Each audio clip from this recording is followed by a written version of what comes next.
Wife's been cheating for 12 years, abandons our children to go with her lovers. Before we begin, let me know where you're tuning in from down in the comments.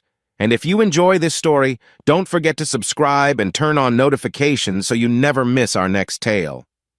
I always thought my life was good, if not perfect. There was comfort in the routine, waking up at the same hour each morning, listening to the muffled laughter of my two kids, Emily and Owen, as they scrambled downstairs for breakfast, and sharing mundane pleasantries with my wife, Daphne, before we rushed off to our separate days. Routine can be a powerful narcotic. It lulls you into believing that what you've got is fixed in place, that your happiness is somehow guaranteed. But recently, something felt wrong. It started as tiny fragments of unease, moments where Daphne would slip out of a room mid-conversation, phone in hand, and then return with this half-baked explanation about work schedules or colleagues in crisis. I wanted to be supportive. After all, she had always given me the benefit of the doubt when my job forced me into odd hours or last-minute tasks. Yet, there was an unmistakable wariness in her eyes, something secretive. One Tuesday night, after I had put away the dinner dishes, I found her standing next to the sliding glass door that led to our backyard. The porch light was off, so she was only a silhouette against the moonlit night. I called her name. She jumped, fumbling to lock her phone. She gave me a startled look, a quick flick of panic before plastering on a smile. "It's just a project I'm finishing up," she said, voice higher than usual. "No big deal." Her explanation might have felt normal if her breathing wasn't shallow, if the tension in her shoulders didn't give her away. Something was indeed off, but I told myself not to be paranoid. Stress can make people act odd, right? Maybe her job was getting more intense, or maybe she was dealing with some personal issue she didn't know how to share yet. But then came the late nights. She used to be in bed by 10. Now she regularly stayed up until midnight, tapping on her phone or laptop in the living room. I would come out of our bedroom for a glass of water and see her, eyes fixed on the screen, flipping rapidly between open windows as if she didn't want me to see what was on them. I tried to approach the subject gently once. I asked, "Everything okay at work?" She nodded without looking up.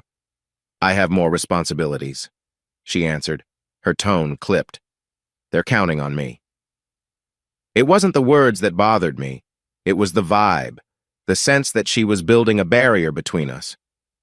I wasn't sure why. Our kids, Emily and Owen, hadn't noticed it yet. Emily, 14, was wrapped up in her first year of high school. Between soccer practice and her new obsession with digital photography, she had plenty to keep her busy. Owen, who was 12, was all about his science club. He spent evenings constructing elaborate catapults out of craft sticks, sometimes enlisting me to hold pieces while the glue dried. If they did pick up on any tension, they didn't mention it. That's the tricky thing about family life. It's easy to hide big truths behind small daily tasks. Days turned into a couple of weeks of this uneasy hush. I found myself becoming more of a bystander, quietly observing. I saw how Daphne would text with this intense focus, only to lock her screen whenever I walked by. I noticed how she'd take phone calls in the car, telling me, "Let me handle this real quick," then step outside. My mind spun in circles, listing every innocent possibility, but deep down, a queasy feeling told me something was very wrong. Even the mundane moments turned suspicious. She'd go grocery shopping and come back without half the items we needed, as if she'd been too distracted to do more than walk up and down the aisles in a daze. Once I found her rummaging through our desk drawers, searching for a stack of old pay stubs. She offered a flimsy excuse about wanting to double-check her earnings for tax purposes. Usually, I would have just accepted that. But the way she refused to meet my eyes gnawed at me. I still recall a night near the end of that second week when I heard her phone buzz at around 1 a.m. We both should have been sleeping, but she jumped to check it. We shared a bed, but at that moment it felt like I was lying next to a stranger. Instinctively, I forced my eyes shut and pretended to be asleep, though my heart was hammering in my chest. I heard the faint clack of her phone's keyboard. The hush in the air was so thick it felt suffocating. She sighed softly, as though relieved I wasn't awake. I wanted to confront her the next morning, but fear paralyzed me. Fear that she'd confirm my suspicions. Fear that she'd laugh and call me insecure. fear that I was about to tear my own life apart. So I said nothing. I kept quiet and brewed coffee while she mumbled some apology for having to run into work early. I nodded dumbly, letting her slip out the door without pressing further. That night, I sat on the couch after tucking Owen into bed. He'd shown me his latest science project, a mini robot made from a recycled soda can. I'd managed to smile and encourage him, but my thoughts were elsewhere.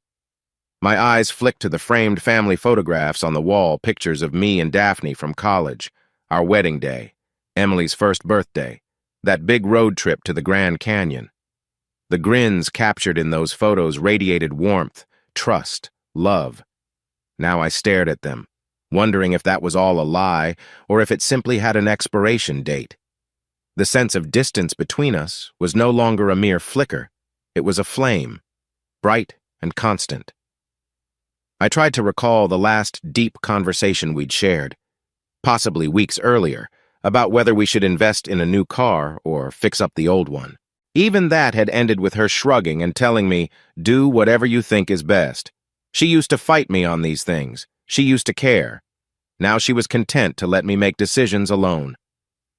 The next afternoon, I came home earlier than usual, hoping to talk to Daphne before the kids returned from school. Her car wasn't in the driveway. A few hours later, she walked in with grocery bags, but seemed startled to see me. She wore that false smile again, the one that never reached her eyes. I wanted to demand answers, but something about her guarded posture kept me in check. Instead, I offered to help put away the groceries, and she allowed me to, wordlessly. As I slid a carton of milk into the fridge, I realized that if I didn't address this soon, it would fester. It might already be too late. Uncertainty crawled through me. Was I imagining her secretive behavior, or was she truly hiding something? My trust in her had never wavered in our years together, but now it was flickering, threatening to go out. In that moment, I resolved to push through my hesitations, at least to figure out the truth, because the only thing worse than discovering a dark secret is living with the constant doubt that it exists. If my life was about to change, I wanted to be in control of that change, or at least try. One thing was certain: the seeds of distrust were taking root, whether I wanted them to or not. I tried to ignore the nagging sense of dread, but it hung over me like a storm cloud. As the second week of heightened suspicion trudged on, life moved forward around me, refusing to pause for my anxiety. Emily had a soccer match that Saturday morning, and I had promised I'd be there cheering her on. Usually, Daphne joined me on the bleachers, the two of us sharing proud smiles whenever Emily sprinted down the field or executed a perfect pass. But this time, Daphne claimed she had a work meeting. "You have a meeting on a Saturday?" I asked, keeping my tone neutral even though it was anything but neutral in my head. She offered a tired shrug. "Big project," she said curtly. "We're on a tight deadline." Then she kissed me on the cheek in that absent way you do to acquaintances, grabbed her purse, and hurried out before I could press further. Sitting alone in the stands felt strange. The parents of other players waved and said hello like nothing was wrong. I tried to appear enthusiastic for Emily's sake, clapping, shouting encouragement. Yet I noticed how the seat next to me, usually occupied by Daphne, seemed glaringly empty. Emily noticed too. After the game, she jogged over, panting, grass-stained, asking, "Where's Mom?" I gave a feeble smile. "She had to work, sweetie." Emily just gave a small nod, the corners of her mouth drooping as if to say, "That doesn't sound like Mom." That afternoon, Owen had a small presentation at his school, an open house where parents could see the science project students had been working on. I told him I'd be there. Once again, Daphne was missing in action, citing another meeting. While waiting in Owen's classroom, I overheard other moms and dads casually chatting about their weekend plans, vacations, barbecues, birthdays. I thought about how, in another reality, I might be standing with Daphne, admiring Owen's creative mind, then heading off to do errands together. Instead, I felt like a single parent, juggling tasks she used to share. Owen, displaying his meticulously crafted solar system mobile, asked in a quiet voice, "Dad, do you think Mom will come?" He fiddled with a foam planet, refusing to meet my eyes. My heart clenched.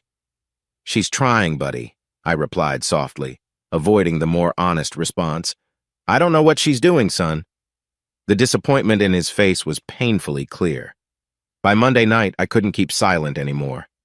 We sat at the kitchen table, a tension-filled mealtime with the kids. The conversation hopped around school gossip, Emily's practice schedule, and Owen's upcoming quiz. Daphne contributed half-heartedly. Once dinner ended, the kids dashed off to do their homework. I leaned forward, folding my arms on the table. "Can we talk?" I asked Daphne. She looked at me warily. "Sure."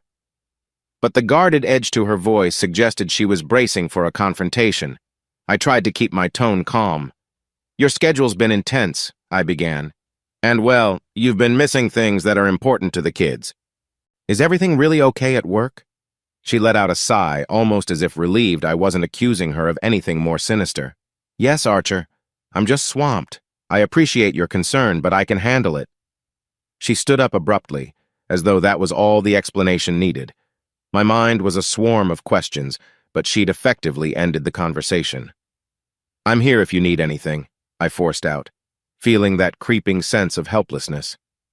She nodded and slipped away to the living room, phone already in hand. The next day, I decided to be more direct, catch her in a moment when we were alone without the kids around. I asked Gabriel, my father-in-law, to watch Emily and Owen for a couple of hours after school so I could talk with Daphne privately when she got home. Around 7 p.m., she walked in. No greeting, just a fatigued slump of her shoulders. She set down her purse and rummaged through the kitchen drawers, pulling out a couple of takeout menus as if searching for dinner options. Now or never, I thought. "Where were you?" I asked, standing near the sink, arms crossed. She blinked at me, confused. "Work." "All day?" I pressed. She nodded, expression turning defensive. "I had to finalize some paperwork and then had coffee with a colleague to go over details." Something in her tone suggested she had practiced that line. "Which colleague?" I asked. A normal question, but it made her stiffen. "Marcy," she blurted, glancing away. "You haven't mentioned a Marcy before," I replied, raising an eyebrow. "Oh, well, she's new," she said quickly. The tension roared back between us. My next words came out shakier than I intended. "Why do I feel like you're avoiding me?" She sighed deeply, tossing the menus aside. "Archer, I'm tired. I'm under a lot of pressure. I'm not avoiding you. You're reading too much into this." My heart pounded. I recognized how circular this conversation was, a dance of half-answers. The frustration ballooned in my chest, but a part of me was still too scared to say what I was really thinking, that I suspected something beyond work was going on. Instead, I retreated. "Fine," I said, forcing myself to unclench my fists. "Let's just order dinner." Later that night, as she dozed off, I lay awake in the darkness. My thoughts spiraled. Every short reply, every deflection, every sudden meeting. Daphne wasn't incompetent, she was organized, detail-oriented, and rarely made up random new coworkers without reason. So what was the purpose of these sloppy lies? It terrified me. She had never lied so blatantly in all our years together. The next morning, a small crisis at my own job forced me to go in early. I kissed the kids goodbye, telling them I'd be home in time to help with dinner. Daphne was still asleep. I glanced at her peaceful face, and for a second I thought, am I really sure she's deceiving me? Maybe she's just exhausted. Then I noticed her phone clutched to her chest as though she'd fallen asleep waiting for a message. The glow of suspicion in my mind flared again. Driving to work, I replayed our weekend fiasco. One missed soccer match, one missed science presentation, and nothing but vague excuses. She never used to break promises to the kids that easily. I felt an urgency to figure this out. The idea that I might be wrongly accusing her nagged at me, but the alternative that she was having an affair filled me with dread. At lunch, I found myself confiding in a colleague, Oliver, who'd gone through a rocky divorce last year. I asked for general advice, carefully omitting details so it sounded like a hypothetical situation. He looked pained, telling me, "You gotta get answers one way or the other. Letting suspicions pile up will eat you alive." I nodded, my stomach twisting. He was right. I had to do something. Because if Daphne was lying, I needed to know why, and if she wasn't, then I needed to fix our marriage before it snapped under the weight of my doubts. The rest of the day, I was useless at work. My thoughts drifted to possible next steps. Could I just ask her outright, Are you cheating on me? That felt too abrupt, and if I was wrong, the accusation would shatter whatever trust remained. But continuing like this, unanswered questions stacking up was becoming intolerable. By the time I clocked out, I'd made a decision. I'd find another way to uncover the truth, even if it meant seeking outside help. I never imagined I'd hire a private investigator. The thought alone felt dramatic and invasive, something you see on television or in melodramatic novels. Yet I couldn't deny the burning need for solid answers. Doubt corrodes everything, including self-respect. If my marriage was crumbling, I had to be sure of the reasons before I took any drastic steps. One evening, after I put the kids to bed, I quietly slipped out to the garage, phone in hand. Our home sat in a quiet suburban neighborhood, with neatly trimmed lawns and identical-looking houses. Normally, I loved the stillness of our street after nightfall, but tonight the hush seemed suffocating. Leaning against my car, I dialed a number that Oliver, my co-worker, had given me a few days earlier. Oliver had insisted that, should I need investigative help, this man, Stephen Bradley, was discreet and effective. Stephen answered on the second ring, his voice calm and professional. My heart pounded as I explained I was looking for someone who could help me confirm or dispel suspicions about a spouse's activity. He replied with measured courtesy, "I handle cases like that. If you'd like to meet in person, we can go over details." We arranged to meet at a small coffee shop a few towns over, the next morning before I went to work. I barely slept that night. My mind pinballed between regrets and hopes. What if I'm wrong? What if this man digs around and finds nothing? But a flicker of relief also lit inside me, like at least I was doing something. Taking action gave me a twisted sense of control. The coffee shop was nearly empty when I arrived. Stephen sat at a table in the back, sipping a plain black coffee. He was in his late 40s, sporting a neat gray beard and a relaxed but tidy button-up shirt. He looked ordinary enough that no one would suspect him of gathering evidence on unfaithful spouses. I joined him, feeling a lump in my throat. He opened with a gentle but direct question. "Why do you suspect your wife may be unfaithful?" I proceeded to recount the late nights, the missed family events, and her phone-guarding behavior. As I spoke, he took careful notes. "Have you found any direct evidence?" he asked. "Texts? Suspicious receipts? Photos?" I shook my head. "Nothing concrete, just a strong gut feeling." He nodded understandingly, then explained how his services worked. Background checks, discreet surveillance, photographing comings and goings. "I don't do anything illegal," he clarified. "I'll track her movements in public spaces, take pictures if she meets someone suspicious, but I won't break into her email or hack her phone." It sounded like a script from a detective show, but the seriousness in his voice reminded me this was real. I forced down a nervous sip of coffee. He mentioned a retainer fee and an hourly rate, along with potential extra costs for any specialized tasks. The amounts weren't small, but ironically, I found myself prepared to pay. If it saves my marriage, or at least saves me from going crazy, it'll be worth it, I thought. We talked about logistics. He'd follow Daphne when she was supposed to be at work or out for errands, using a rotating schedule to avoid detection. We set a code phrase for me to text him if something changed suddenly, like if she said she'd be leaving on an unexpected trip. Everything felt both surreal and methodical. As we concluded, he suggested I keep our meeting private, telling no one. I agreed. The fewer people who knew, the less chance Daphne would suspect anything. Leaving the coffee shop, I felt a strange mixture of fear and relief. Fear, because I was truly crossing a line our marriage would never be the same, no matter the outcome. Relief, because the endless swirl of what-ifs in my head might finally get some resolution. For the first time in weeks, I sensed a glimmer of light at the end of a very dark tunnel. I texted Oliver a quick thank you, not revealing details, just letting him know I'd followed through. He replied, "I hope you find peace, man." Simple words that meant a lot at that moment. Perhaps peace was too idealistic. I'd settle for clarity. That evening, after I came home, Emily greeted me with news about her upcoming soccer scrimmage. She wanted me to film it on my phone so she could review her performance later. I smiled and told her I'd be there, noticing how she didn't even bother asking about Daphne. Maybe Emily had learned that her mother's schedule was too unpredictable. Or maybe she just didn't want to be disappointed again. Daphne had beaten me home, which was unusual. She was in the kitchen, stirring a pot of pasta sauce. My immediate instinct was to check her expression. Did she look guilty, anxious, or normal? She looked fine, a bit distant but not obviously upset. She said, "You're late today," in a neutral tone. I shrugged. Traffic was a nightmare. It wasn't entirely a lie. I did get stuck behind a wreck on the highway. It just wasn't the full story. She nodded, tasting the sauce with a wooden spoon. "Dinner will be ready in 10 minutes. With that, she turned her attention back to the stove, and I headed into the living room to greet Owen. There was no warm, "How was your day?" No, "Did you accomplish anything good at work?" It stung more than I cared to admit. Silence had become our language. I spent the next couple of days on edge, waiting for Stephen to contact me.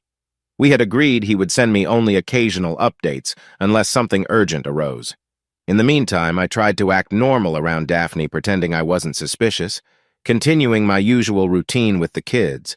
But inside, every time Daphne smiled at me or gave me a quick kiss on the cheek, I felt uneasy. Was that affection genuine, or was it simply an act? On the third day, I got a text from Stephen. "Tracking. Let you know if something interesting happens." My nerves jolted. I had forced myself to imagine multiple scenarios. Maybe she was seeing another man. Maybe it was a friend from years ago. Maybe she was caught in some embarrassing personal problem. But part of me still hoped I was overreacting, that Stephen would find no evidence, and I could gently nudge Daphne into marriage counseling before things went too far. That night, at dinner, Daphne's phone buzzed twice within 5 minutes. I caught a glimpse of her face twisting in mild alarm before she silenced it and tucked it into her pocket. My mind immediately wondered if it was from the person she might be seeing. Meanwhile, I managed to make small talk about the kids' schedules. If she noticed my forced politeness, she didn't show it. When bedtime rolled around, I lay awake, listening to her soft breathing. Oddly, I thought about the moment we first met in college. She had approached me outside the library, asking if I could direct her to the nearest coffee shop. She was bright, a little shy, and we hit it off immediately. We had that intangible connection back then, shared humor, shared curiosity about life. Where did that go? I wondered. I wanted that back, but I also knew that the truth, if it was ugly, could destroy the memory forever. The next morning, I sent Stephen the code phrase we'd set up just in case. Daphne had announced she'd be going in earlier than usual to meet a coworker. Stephen responded quickly, "I'll be on standby." My stomach nodded. I reminded myself, I'm doing this to find truth. One way or another, I need to know. By the end of that week, the tension had become an almost tangible presence in our house. Daphne and I circled each other like uneasy roommates rather than husband and wife. Our conversations were stilted, restricted to essentials. We need more milk, or don't forget Owen's parent-teacher conference. Even Emily, who was usually oblivious to adult dramas, started throwing me questioning looks, as if to ask why her mother and I never laughed together anymore. I tried to maintain calm for the kids' sakes. Each morning I'd wake up earlier than Daphne, make coffee, pack lunches, and ensure Emily and Owen got off to school. Daphne typically rushed out after them, claiming she had morning meetings. Occasionally, she lingered just long enough for a few polite words over coffee, but that only magnified our awkwardness. Afternoons felt no better. Once Emily came home from soccer practice with a sprained ankle. I quickly grabbed ice packs, propped her foot up, and helped her onto the couch. Daphne arrived half an hour later, eyes darting with concern, but she lingered by the door, as if unsure if she should approach. Eventually, she did kneel beside Emily, offering sympathy. But it was a short moment. She got another phone call, walked away to answer it, and never really came back. I could see the flicker of hurt in Emily's eyes. She just pretended not to care. Late that same evening, I stood in the kitchen after cleaning up the remains of dinner. My phone vibrated on the countertop. It was Stephen Bradley. I could only read part of the message on the lock screen. "We should meet." My pulse kicked up.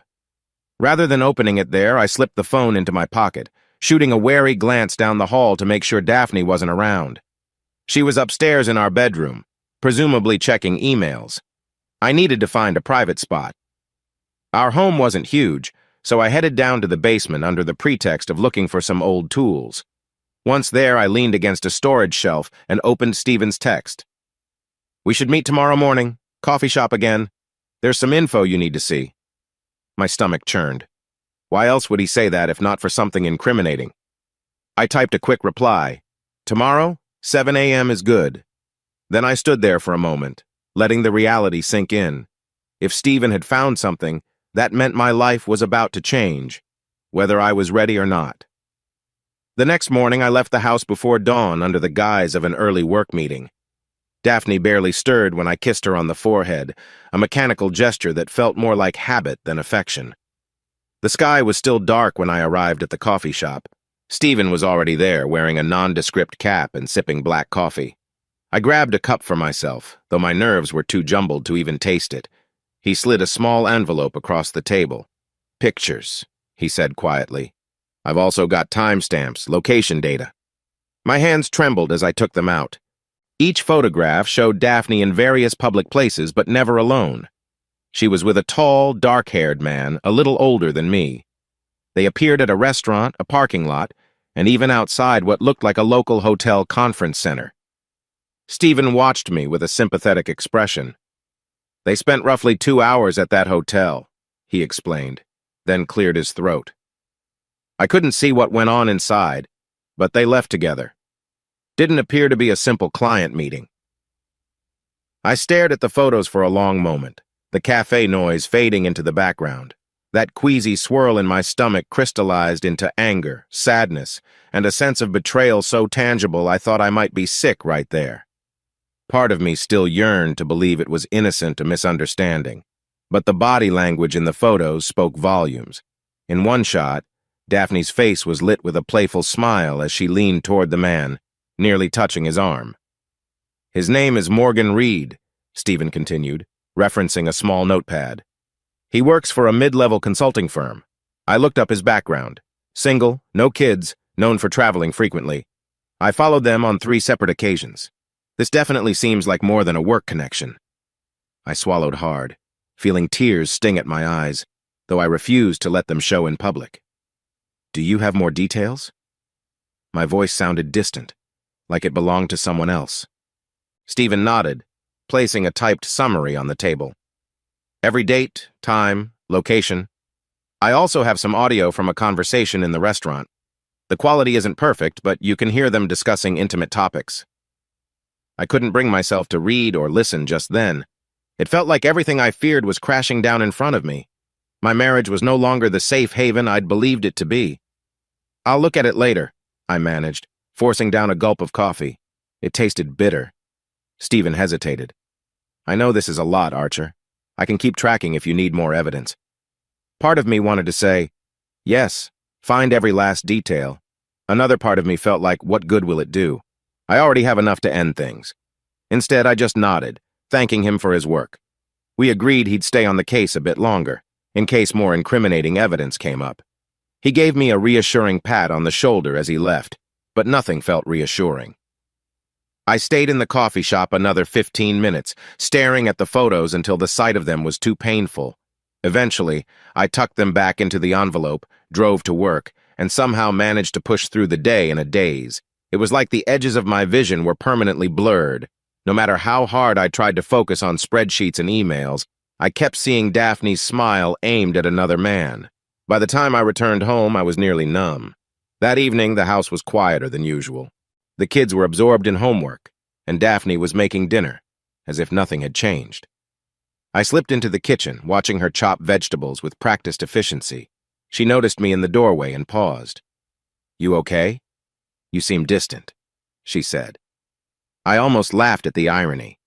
"You're asking me if I'm distant?" But I swallowed my bitter reply. "Just tired," I lied, my chest tight. After dinner, I volunteered to do the dishes so she could go rest. She nodded and disappeared upstairs.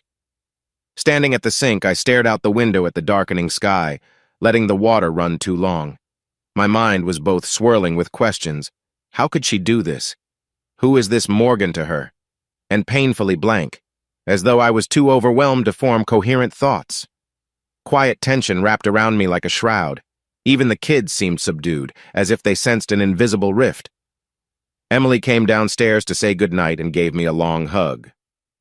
"You sure you're okay, Dad?" she asked. "You look sad." I forced a smile. "I'm good, Em. Just a tough day at work. I love you." She nodded and headed back upstairs, wearing a half-worried expression.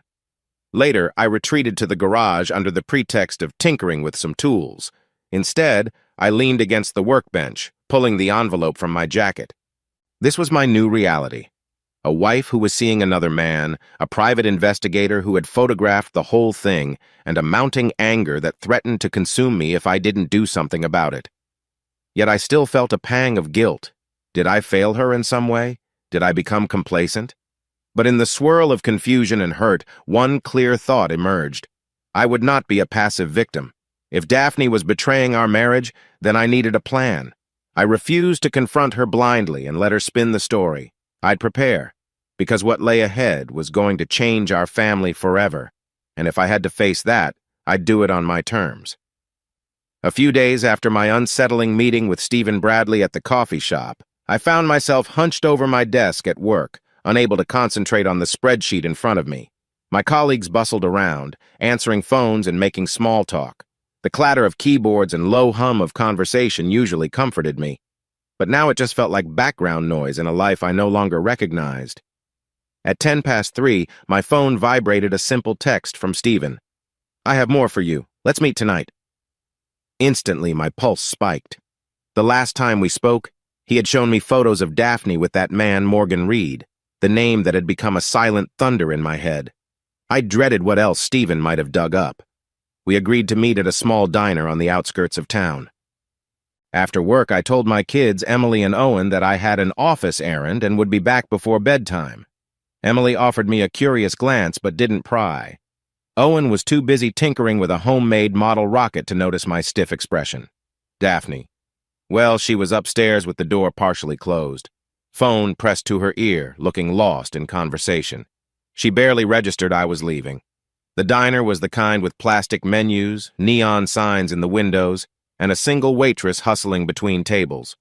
I spotted Stephen in a corner booth, sipping water. He greeted me with a short nod and handed me a plain manila folder as I slid into the seat across from him. "Thought you'd want the hard copies," he said quietly. Inside were more photographs, Daphne and Morgan entering what looked like an upscale restaurant, then leaving a hotel later that evening. My chest tightened. Although the images lacked any explicit detail, the timestamps and body language told the story. In one shot, Daphne's hand lightly grazed Morgan's shoulder. The closeness in that gesture cut me like a blade. Stephen cleared his throat. "I also recorded audio from the lobby. Most of it is just small talk, but there's mention of meeting in private upstairs." I couldn't bring myself to look at him. It felt as if the floor had vanished under my feet. Even though I already knew the truth, seeing fresh proof pinned it deeper into my mind. "So there's no chance it's just business?" I asked quietly, hating how desperate I sounded. Stephen's gaze was sympathetic but firm. "I'm sorry, Archer, but it's definitely personal." Outside, rain began pattering on the pavement, reflecting the turmoil inside me. We both ordered coffee, more to avoid suspicious stares than because we wanted it. "What about dates and times?" I asked, struggling to keep my voice steady. Stephen opened a small spiral notebook, detailing how they met 3 times that week, each time coinciding with Daphne's claimed work meetings. The hours matched the nights she'd come home late or pulled away from family events. I felt physically ill, picturing her slipping off a wedding ring to hold another man's hand. Yet anger roiled alongside the nausea, fueling a bitter sense of resolve. I closed the folder, my fingertips trembling. "So where do we go from here?" I asked.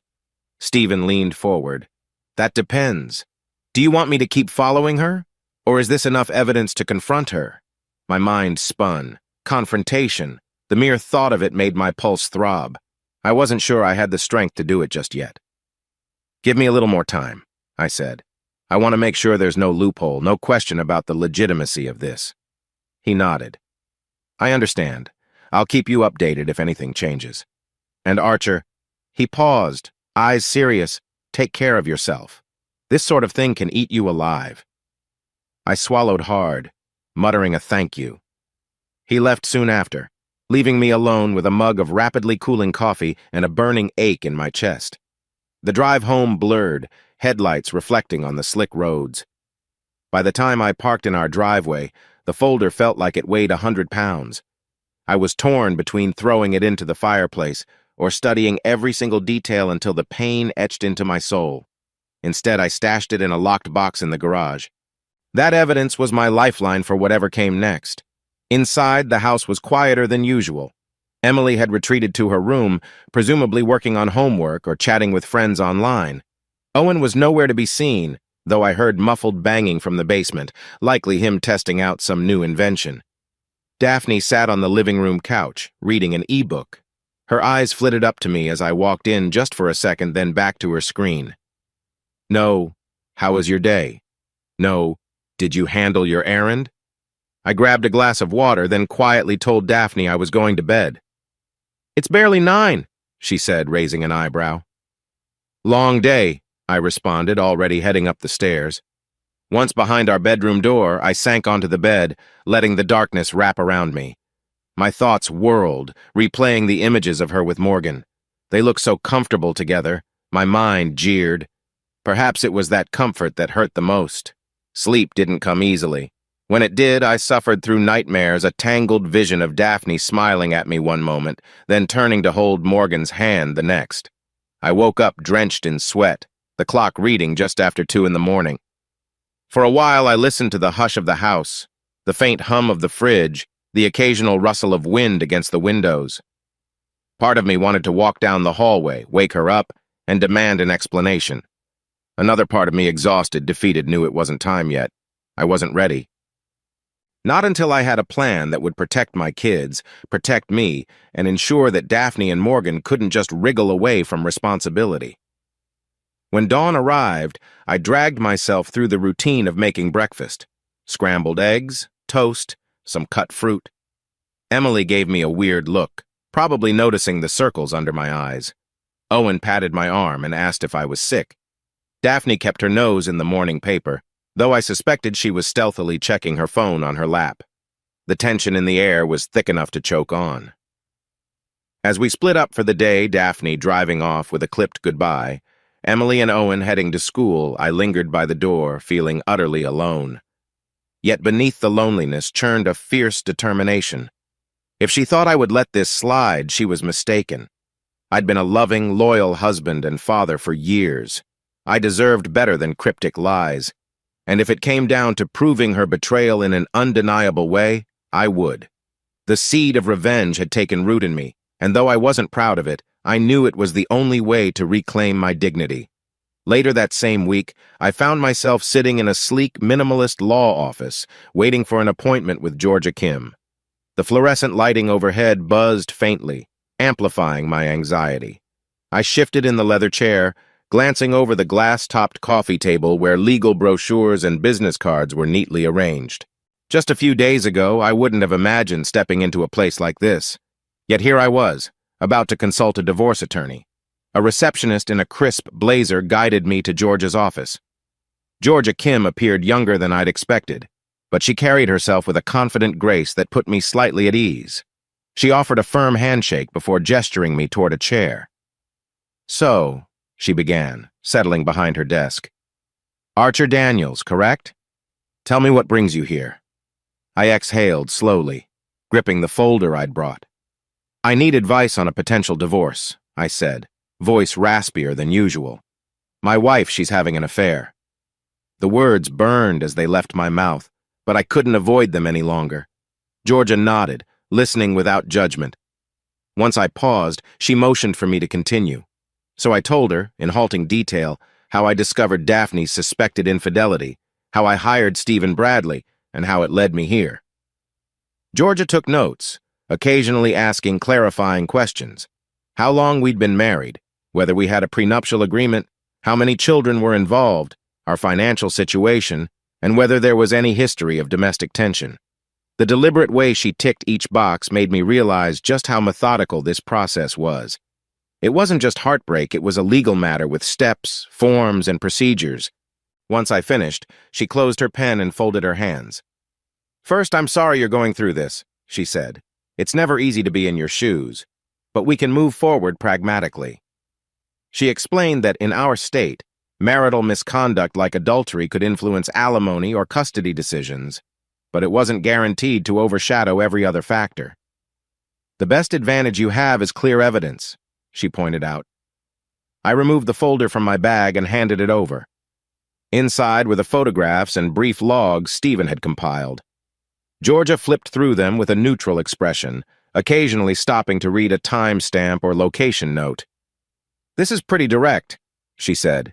Dates, pictures, even audio transcripts. It shows a pattern of behavior. We then discussed potential strategies.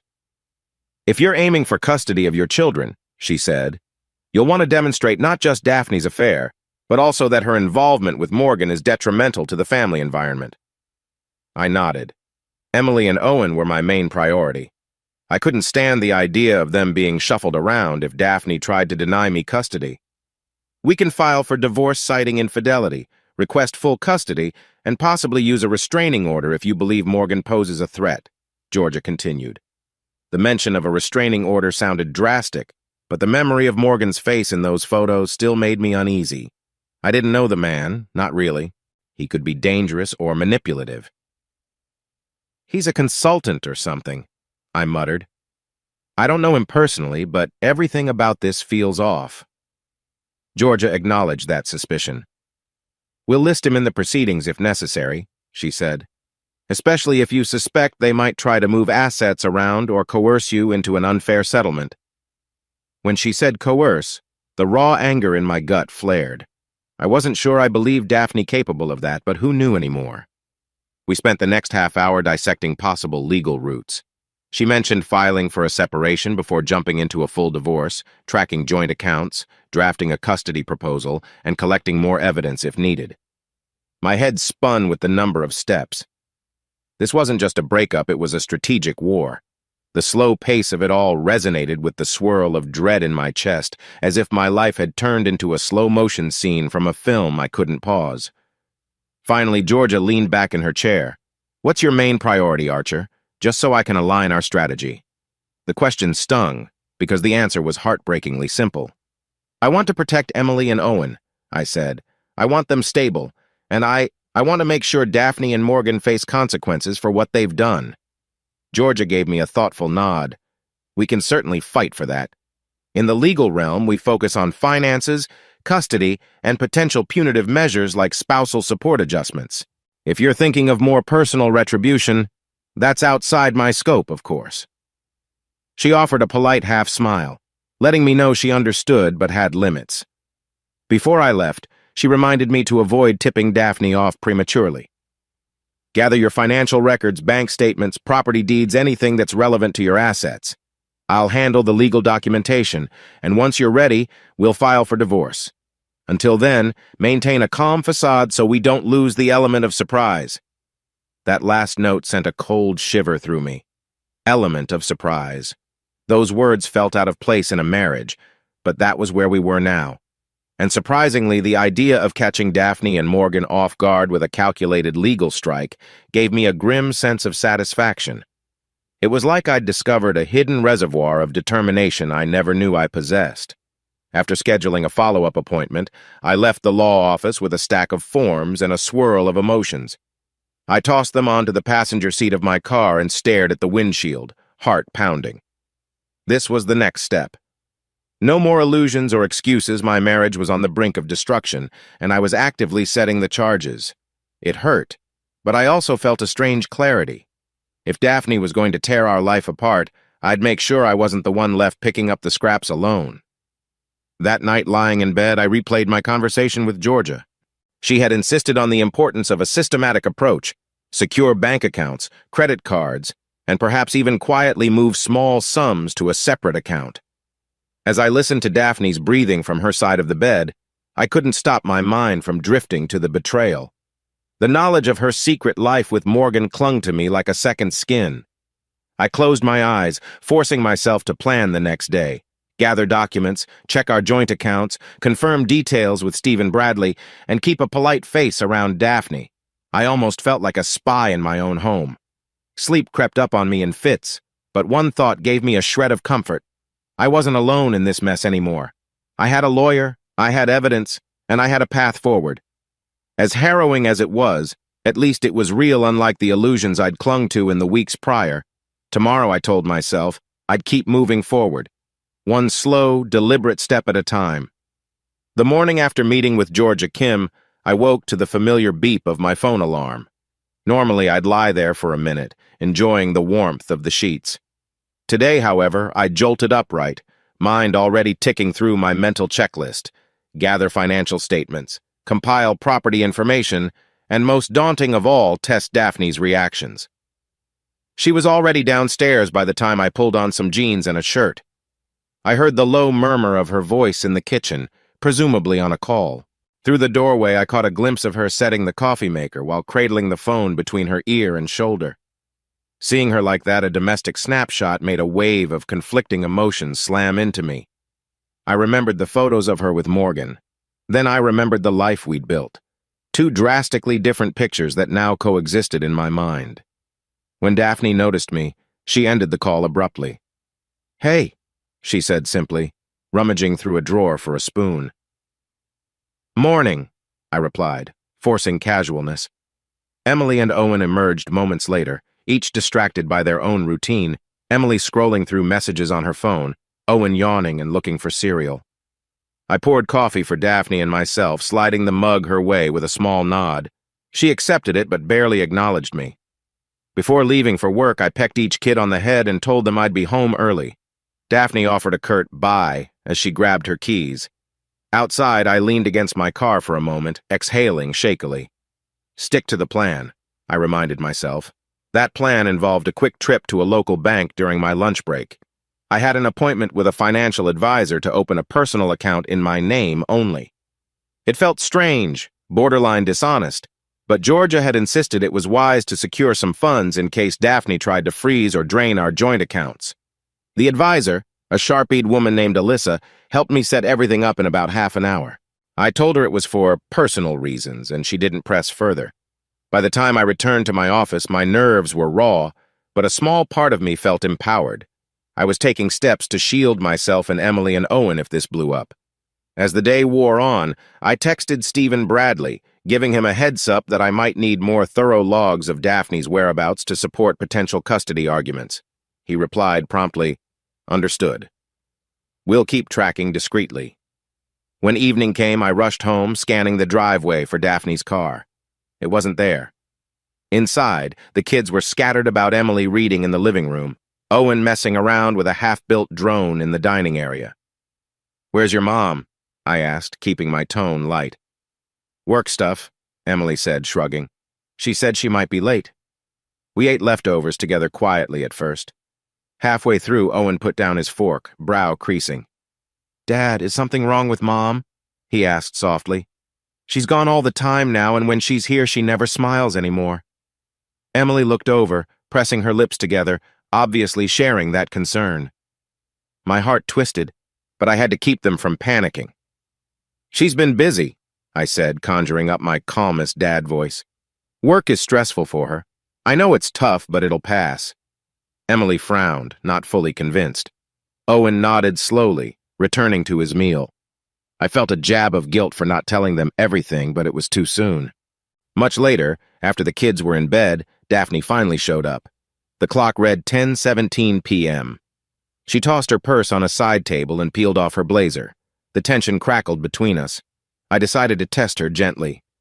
"Late night again?" I asked, injecting concern into my voice. She replied with a tired shrug. "Deadlines, and a coworker wanted to go over presentations for tomorrow." I took a slow breath. "Which coworker?"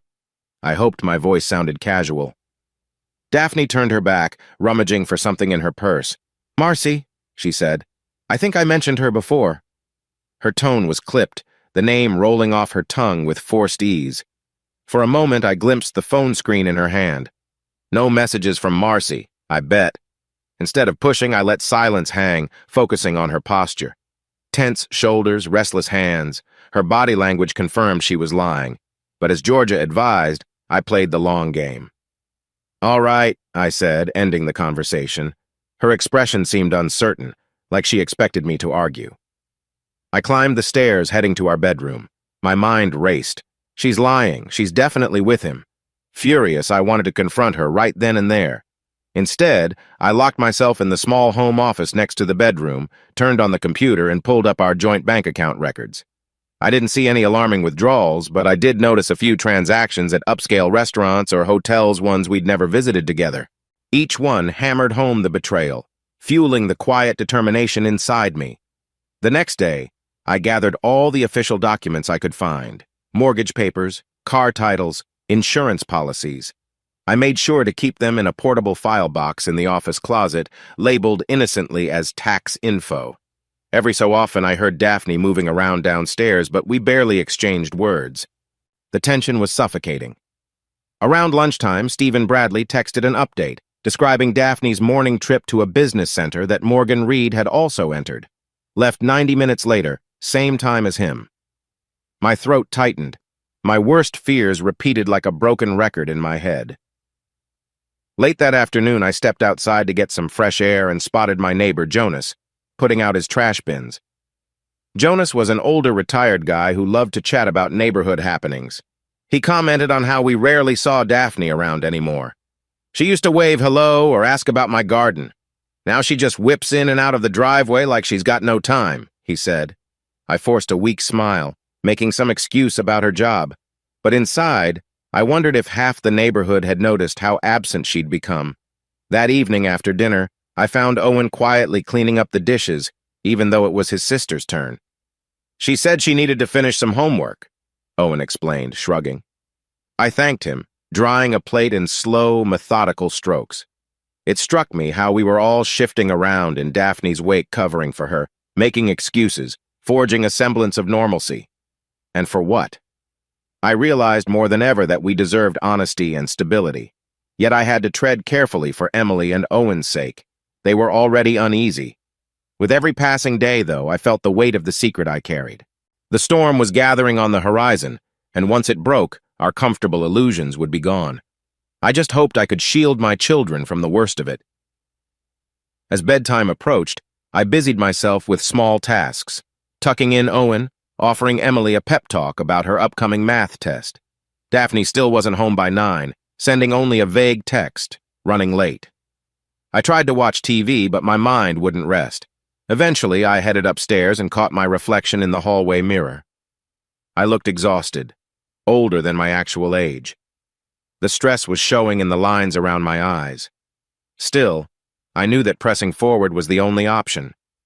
I had come too far to back down, especially knowing how close I was to exposing every lie. Soon, I reminded myself. Soon, I'll make my move. The sun was setting by the time I pulled into the driveway 2 days later, having just met with Georgia Kim for a second time. She'd walked me through critical paperwork, a preliminary draft of the divorce petition, potential custody motions, and a list of suggested asset changes. Each signature and initial felt like a step toward finality, no turning back.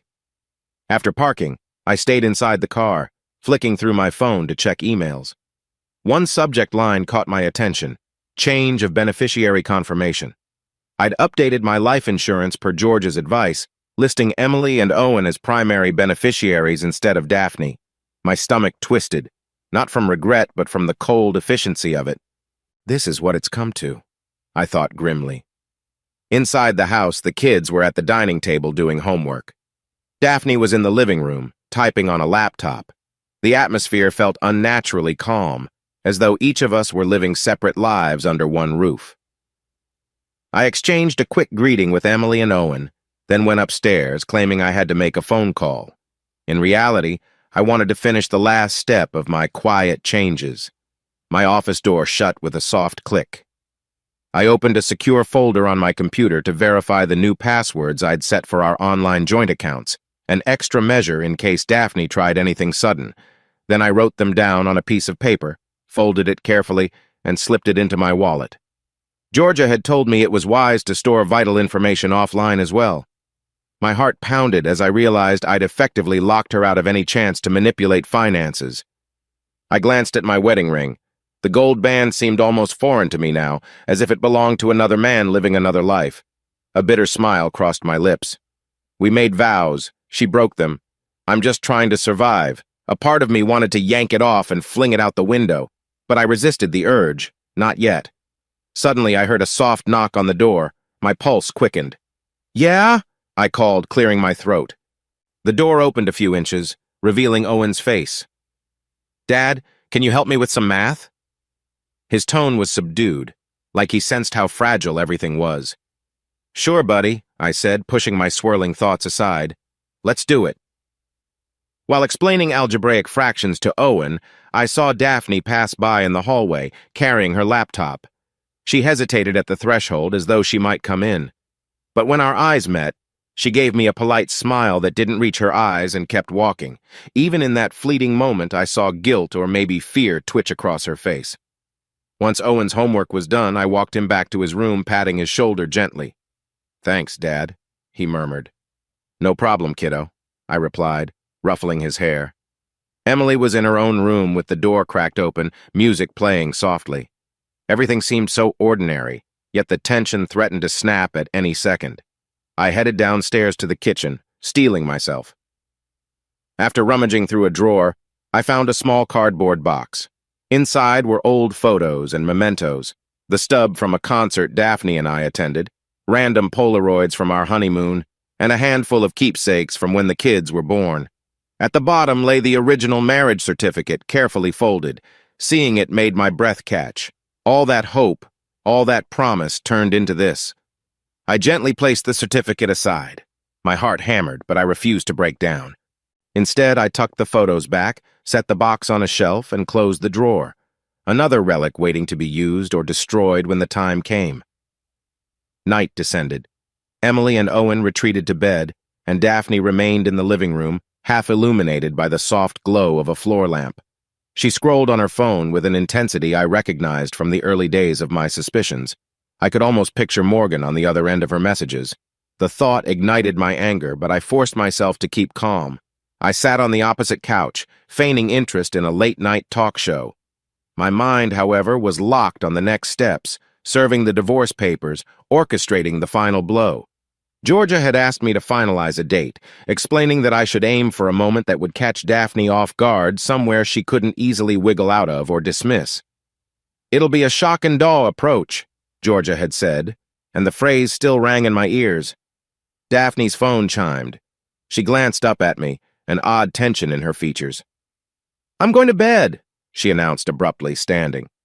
"Okay," I replied, not looking away from the TV. I heard her footsteps on the stairs, slow and hesitant, as though she was waiting for me to call her back or demand answers. But I stayed silent. Once her door shut, I exhaled, shoulders sagging. It was like living with a stranger when I was about to topple from her safe perch. When the clock neared midnight, I crept to the kitchen, phone in hand. I texted Stephen Bradley. "All documents are ready. I'll let you know the date for the final reveal." A minute later, he responded, "Understood. Standing by." That terse affirmation steadied me. At least I had an ally who wasn't tangled in the emotional mess. Before heading upstairs, I paused by the darkened living room, flicking off the lamp. Shadows swallowed the space. My gaze lingered on the hallway that led to the master bedroom. Behind that door, Daphne slept, presumably oblivious to how close I was to unmasking her entire double life. For a brief second, a pang of regret nudged me. Once upon a time, I would have given anything to protect her, to keep her safe from harm. Now, I was orchestrating her downfall. I trudged to my office, shutting the door quietly. On my desk sat the file from Georgia containing the divorce papers and supporting documents. I brushed a hand over the crisp pages, the final nails in the coffin of our marriage. By tomorrow or the day after, I'd sign them for good, letting Georgia set the wheels in motion. No more backing down. A wave of weariness washed over me. My life for the past several weeks had revolved around suspicion, covert planning, and heartbreak. There was no turning back from this path. I told myself it was all for the best: protect the kids, protect myself, and ensure Daphne and Morgan understood the gravity of what they'd done. Whether or not that justification would soothe the ache in my chest remained to be seen. Finally, I turned off the overhead light. A single beam from the street lamp outside sliced through the blinds, illuminating the stacks of papers on the desk like a spotlight on a grim stage. In the hush of that moment, I whispered to the empty room, "It's almost time." Because it was. Every thread I'd pulled, every precaution I'd taken, every quiet sacrifice I'd made soon, I'd lay all of it bare. And once that happened, nothing would ever be the same for any of us. I woke up before dawn, my heart hammering so loudly I could practically hear it echo in the silence. Today was the day. The day I'd set into motion all the meticulously laid plans I'd made no more hiding in the shadows of my own life. It started with a brief phone call to Georgia Kim, my attorney. Her voice was calm and measured as always. "Everything is in place, Archer," she said. "You just need to confirm the location and timing." I thanked her, hung up, and glanced at the clock. 5:30 in the morning. I had just enough time to finalize the last pieces of this puzzle. Downstairs, I found Emily in the kitchen rummaging for cereal. She offered me a sleep-heavy smile. I returned it, then asked, "Where's your brother?" She stifled a yawn. "Owen's still asleep." I felt a pang of regret that my kids had to live through this. But we needed closure, one way or another. Daphne hadn't appeared yet. I assumed she was in the shower or lost in her phone somewhere in the house. I grabbed a quick coffee, trying not to seem overtly tense in front of Emily. After she returned upstairs to pack for school, I made one discreet text to Stephen Bradley, the investigator who'd helped me gather evidence. "We're on for today. Handle your end." He replied almost immediately. "Confirmed." An hour later, I stood near the front window watching Daphne's car back out of the driveway. She hadn't said more than 2 words to me all morning, a pattern that had become our uncomfortable norm. If she suspected anything, she didn't show it. The fact that I still wore my wedding ring seemed to convince her our marriage was in stalemate, not freefall. By mid-morning, I was in my own car, driving toward the downtown office building where Morgan Reed was scheduled to host a small client presentation. Daphne had told me she'd be in and out all day, which I knew meant she'd eventually show up at the same place. They'd grown bolder in recent weeks, barely hiding their rendezvous. Now that I had enough proof to bring the hammer down, boldness was exactly what I needed them to exhibit. Public humiliation was part of the plan. Let her face the reality she'd forced on me. Stephen texted me the location, a high-rise known for renting conference rooms by the hour. I parked a block away and walked over, heart pounding with each step. I spotted the process server, a tall man in a crisp blazer waiting in the lobby. He was easy to recognize from the photo Georgia had shared. We exchanged a nod, no words. Then I hung back in a corner, acting like a man scrolling mindlessly on his phone, while the server positioned himself near the elevators. It didn't take long. Morgan stepped into the lobby first, wearing a smug expression, strutting like he owned the place. Daphne followed a few steps behind, her hair swept into a tight twist, a laptop bag slung over one shoulder. They both looked confident, as though their affair was just another routine in their day. My stomach clenched at the sight of them together, but I forced myself to stay calm. Just before they reached the elevator, the process server approached with a polite, "Excuse me, are you Morgan Reed?" Morgan gave him an annoyed glance, but nodded. The server handed him an envelope. "You've been served." Morgan froze, confusion and anger flickering across his face. Before he could react, the server turned to Daphne, asked for her name, and handed her an identical envelope. "You too, Miss Daniels. Consider yourselves officially served." Daphne's eyes widened. She blanched, staring at the documents in her hands. Morgan tried to snatch Daphne's envelope, muttering, "What the hell is this?" But she jerked away, flipping through the first pages. Even from my vantage point, I could see the heading, "Petition for Divorce." Her gaze darted around the lobby, searching for me, or maybe for an escape. She locked eyes with me across the marbled floor. For a second, no one moved. The hush that fell over the lobby was deafening. A couple of onlookers stopped to see what was going on. In that instant, I stepped forward, letting Daphne see me. She clutched the envelope as though it burned her fingers. "Archer," she whispered, voice tight. Morgan, trying to look composed, placed a hand on her shoulder, but the move only attracted more stares. Clearly, he was flustered. His usual swagger had vanished. I approached with steady steps, my heart still slamming in my chest. "Daphne," I said quietly, "you and Morgan Reed are formally served with divorce papers and restraining orders." My words came out calmer than I felt. "Congratulations," I added, the bitterness spilling out despite my best effort to keep it contained. She looked furious, lips quivering. You can't be serious." Her voice cracked. Morgan let out a harsh breath. "This is absurd," he snapped. "You're making a scene over nothing." "Nothing?" I echoed, letting a trace of anger slip through. "So meeting behind my back for months is nothing? Lying to my children? Betraying our marriage just another day at the office?" I snorted softly, leveling Morgan with a stare. "If that's how you feel, you might want to check the evidence we've included." The process server, done with his duty, slipped out. A handful of people in the lobby openly gawked. Morgan attempted a confident grin, but his cheeks were flushed. "Let's talk about this privately," he growled, stepping closer to me in a way that felt vaguely threatening. The moment he lifted a finger as if to point at my chest, a security guard nearby straightened up, eyeing him. "No," I said, stepping back. "I have nothing left to say to you except read the documents thoroughly. There's a restraining order with your name on it. You'll want to follow it." I gestured at his outstretched hand. "Or this might get uglier than it already is." Daphne stood there, papers trembling in her hands. Her eyes flicked between me and Morgan, tears threatening to spill. "Archer, don't do this," she mumbled. "Don't drag our family." "You should have thought about that," I cut in quietly. My voice shook, but I refused to back down. "I'm just taking out the trash you left hidden." There was a stunned silence. Morgan looked like he wanted to lunge, but instead he yanked Daphne's arm, leading her toward the exit. She stumbled along in a haze. I let them go. Part of me itched to say more, to deliver some final scathing remark. But the scene in the lobby was enough. By the time the revolving doors closed behind them, I realized I was trembling from the flood of adrenaline.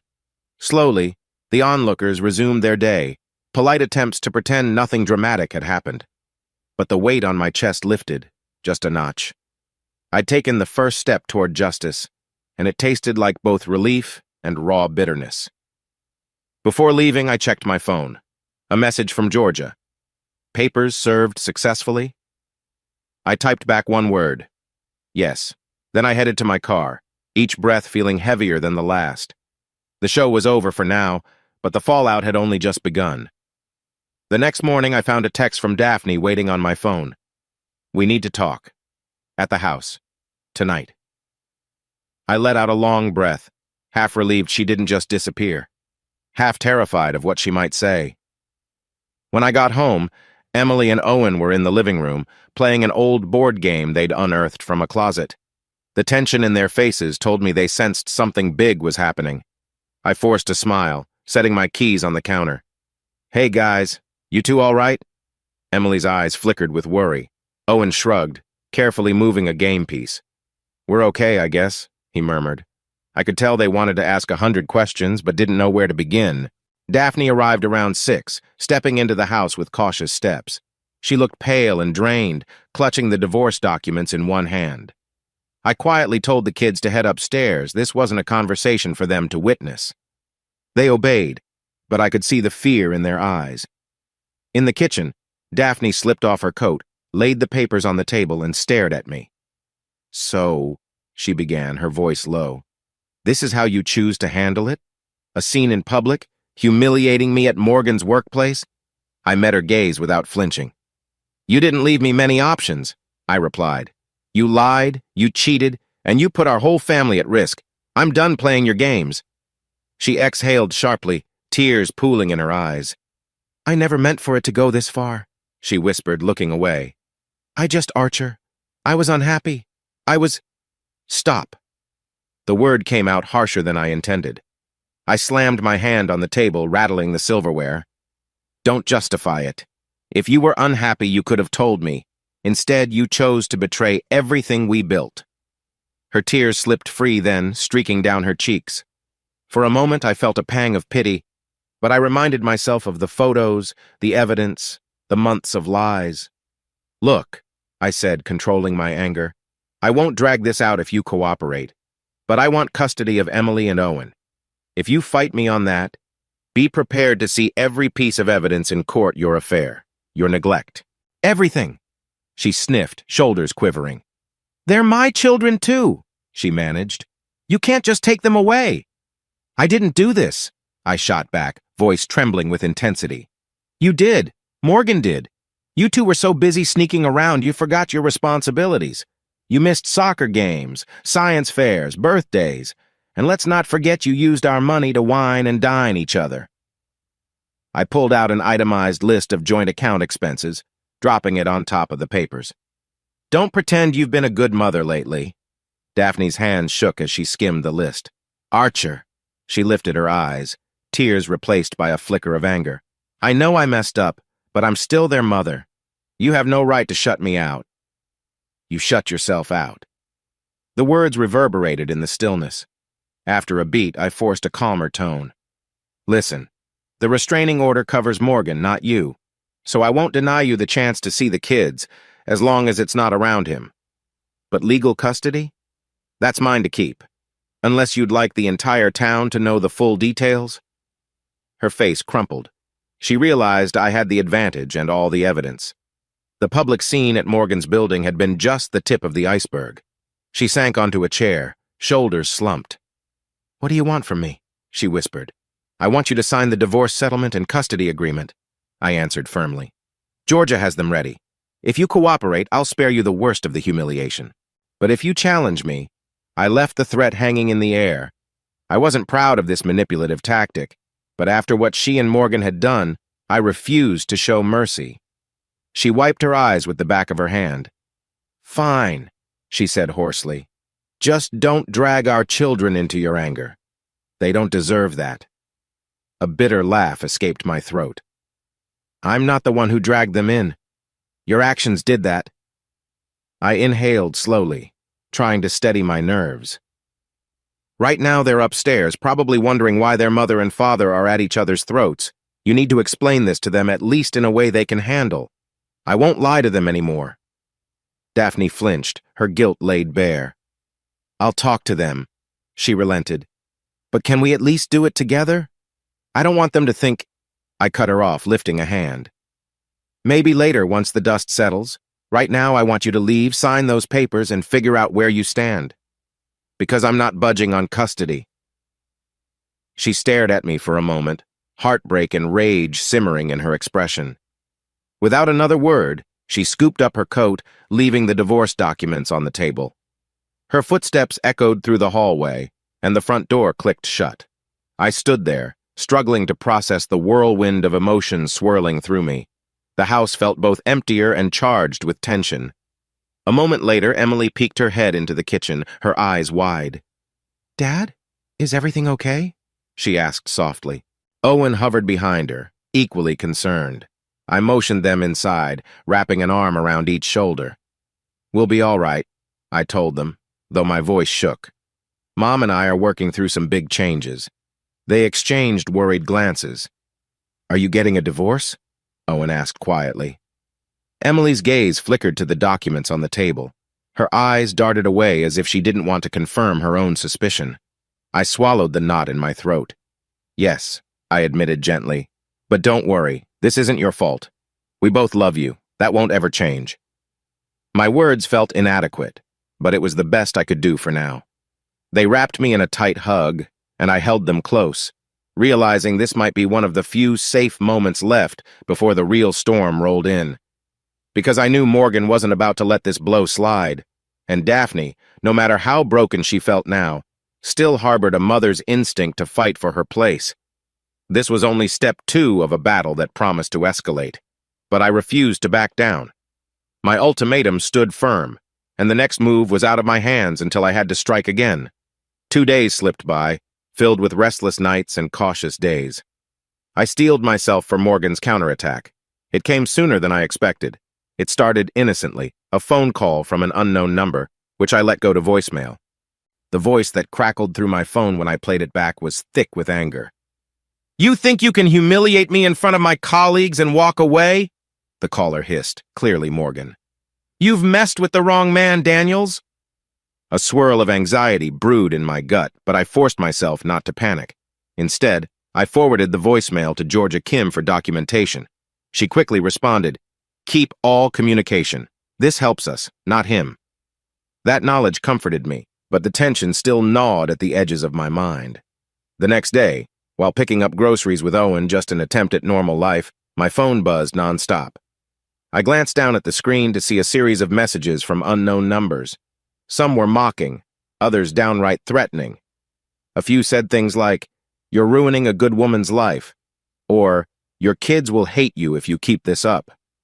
My throat tightened, wondering if Morgan had enlisted friends or fake accounts to harass me. Owen saw my expression shift and asked if everything was all right. I gave a tight nod, slipping the phone back into my pocket and steering him toward the cereal aisle. Once we returned home, I decided to confront the harassment head-on. I took screenshots of every message and emailed them to Georgia and Stephen. Then I called Stephen to ask if there was any indication Morgan might escalate physically. "He's furious, that's for sure," Stephen said. "I've heard through some contacts that Morgan's been ranting at work about you. But so far, no direct plans for violence. Still, I'd stay alert." I was alert, all right. Every sound in the house made me jump. I reminded Emily and Owen to keep the doors locked at all times and told them not to open the door for anyone unexpected. They looked alarmed, but I gave them a half-truth. "Just a rough divorce situation, kids. Safety first." That evening, Daphne called an unwelcome surprise, but I answered. She sounded exhausted, her voice laced with anxiety. "Archer, I just spoke to Morgan. He's going off the rails about your restraining order and the entire legal mess. He's convinced you're trying to ruin him." I closed my eyes, gripping the phone. "He ruined himself by tangling with someone else's wife," I replied coldly. "And if he keeps pestering me, he'll only make it worse for both of you." A shaky sigh escaped her. I told him to back off, but he's not good at listening. "Just Archer, for the kid's sake, can't we handle this quietly?" I nearly laughed, though the situation was anything but funny. "Quietly after everything you two did? After publicly lying for months, you want me to just hush this up?" My anger flared. "Tell him to calm down or face the consequences. If he's too stupid to see that, I can't help him." I hung up, my blood boiling, the nerve of them acting as though I was the one causing trouble. A part of me felt a grim satisfaction, though. Morgan's behavior only strengthened my legal position. The more he raged, the more evidence I amassed. Late that night, I was roused from a half-sleep by frantic knocking on the front door. My heart lurched. Checking my phone, I saw it was nearly midnight. I scrambled out of bed, careful not to wake Emily and Owen, and peered through a side window.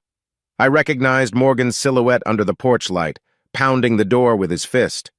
The knot of fear in my stomach tightened, but anger quickly supplanted it. He's violating the restraining order. I grabbed my phone, started recording video, and approached the door. "Morgan," I called through the wood. "You're not allowed to be here. If you don't leave, I'm calling the police." "You coward!" he shouted, voice slurred. I smelled alcohol even through the closed door. "Come face me. You're trying to destroy my life, so let's settle this like men." He pounded again, rattling the frame. I tapped the emergency call button. Morgan kept yelling until the dispatch operator answered, and I calmly gave my address and explained someone was violating a protective order. The operator assured me a patrol car was on the way. By the time the sirens approached, Morgan had realized I wasn't opening the door. He stumbled off the porch, cursing and spitting threats about taking me down in court or on the street, whichever came first. The police arrived, lights flashing, and questioned him on the sidewalk. I kept filming discreetly from a window. After a tense exchange, the officers cuffed him for violating the restraining order. My chest heaved as I watched from behind the curtains. The slow-motion drama of the red and blue lights dancing across my front yard felt surreal. Morgan locked eyes with me once, yelling something incoherent. I didn't flinch. This was exactly the evidence I needed to prove he was a threat and to reinforce custody claims. Yet I couldn't ignore the pulse of fear in my veins. What if he escalated further? After they drove him away, I realized Emily and Owen were awake, standing on the stairs with wide eyes. I set my phone down, forced a steady breath, and approached them. "He's gone," I said quietly. "Everything's okay now."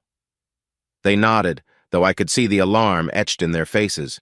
It took hours for me to fall back asleep, my mind spinning with a mix of triumph and anxiety. By morning, word had spread in the neighborhood. Jonas, my retiree neighbor, texted to ask if we were safe. Apparently, he'd seen the flashing lights and the ruckus. I replied that we were fine and thanked him for his concern. Later, Georgia confirmed that Morgan's arrest only solidified our case. "We'll use this to show he's unstable," she explained. "It also reinforces the restraining order. He might face fines or even jail time if convicted. Keep documenting everything." I listened, relief washing over me. Morgan had retaliated, but I had the upper hand, more evidence, more proof that my actions were justified. What stung, though, was realizing that these events were turning me into a stranger to myself. Strategic, cold, almost eager for conflict if it meant I'd get legal ammunition. I wondered if I'd recognize the man I used to be before all this started. Despite the moral unease gnawing at me, I pressed forward, because there was no turning back now. Morgan had crossed a line, and so had Daphne. They'd forced my hand, and I wasn't about to stop until I had every possible advantage to protect my kids. And yes, to exact the revenge my shattered heart demanded. A week after Morgan's midnight arrest, the dust settled just enough for me to resume a semblance of normal life. Emily and Owen went about their routine school, homework, occasional meetups with friends while I managed work responsibilities in a distracted haze. Daphne had remained distant, staying in a short-term rental apartment. Meanwhile, Morgan posted bail and presumably fumed from afar. I was at a local coffee shop one afternoon trying to finish some paperwork for my job when my phone buzzed. A text from Stephen Bradley. "Heads up. Morgan is tailing you. He's in a black sedan about 2 cars behind." A prickle of alarm raced up my spine. He must be out for blood, I thought grimly. Gathering my files, I paid for my coffee and exited, scanning the parking lot. Sure enough, parked near the far corner was a black sedan with tinted windows. I forced myself not to rush, heading to my car as though I hadn't noticed him. As I pulled out, I caught a glimpse of the black sedan following at a distance. Anxiety clutched my chest. I need to lose him. Stephen had taught me a few evasive tactics for safety, taking a few extra turns, stopping in a public place if threatened. So I circled a couple of blocks, eventually pulling into a busy strip mall. The black sedan cruised past slowly but didn't stop. Perhaps Morgan realized I was onto him and kept going. Either way, I took a few minutes to calm myself, heart racing. That evening, hoping for a bit of relief, I accepted an invite from an old friend, Tyrone, who insisted I come watch a local basketball game at a sports bar downtown. I hesitated, but I also realized I needed a break from the chaos. I arranged for Emily and Owen to stay over at a classmate's house. "Just a couple of hours," I assured them, ignoring the dread that Morgan might cause more trouble. Tyrone swore he'd keep an eye on me if anything went awry.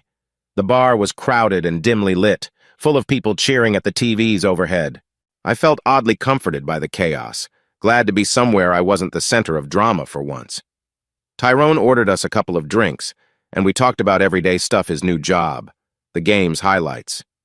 For a brief moment, I could breathe without thinking about lawyers or custody papers. But fate had other plans. Halfway through the third quarter, I sensed a commotion near the entrance. The crowd parted just enough for me to see Morgan stepping in. My stomach dropped. He looked tense, scanning the bar. I ducked instinctively behind a taller customer, hoping he'd miss me. No such luck. Our eyes locked, and a predatory grin spread across his face. "Archer Daniels," he called out in a mocking tone, drawing attention from nearby patrons. What a coincidence.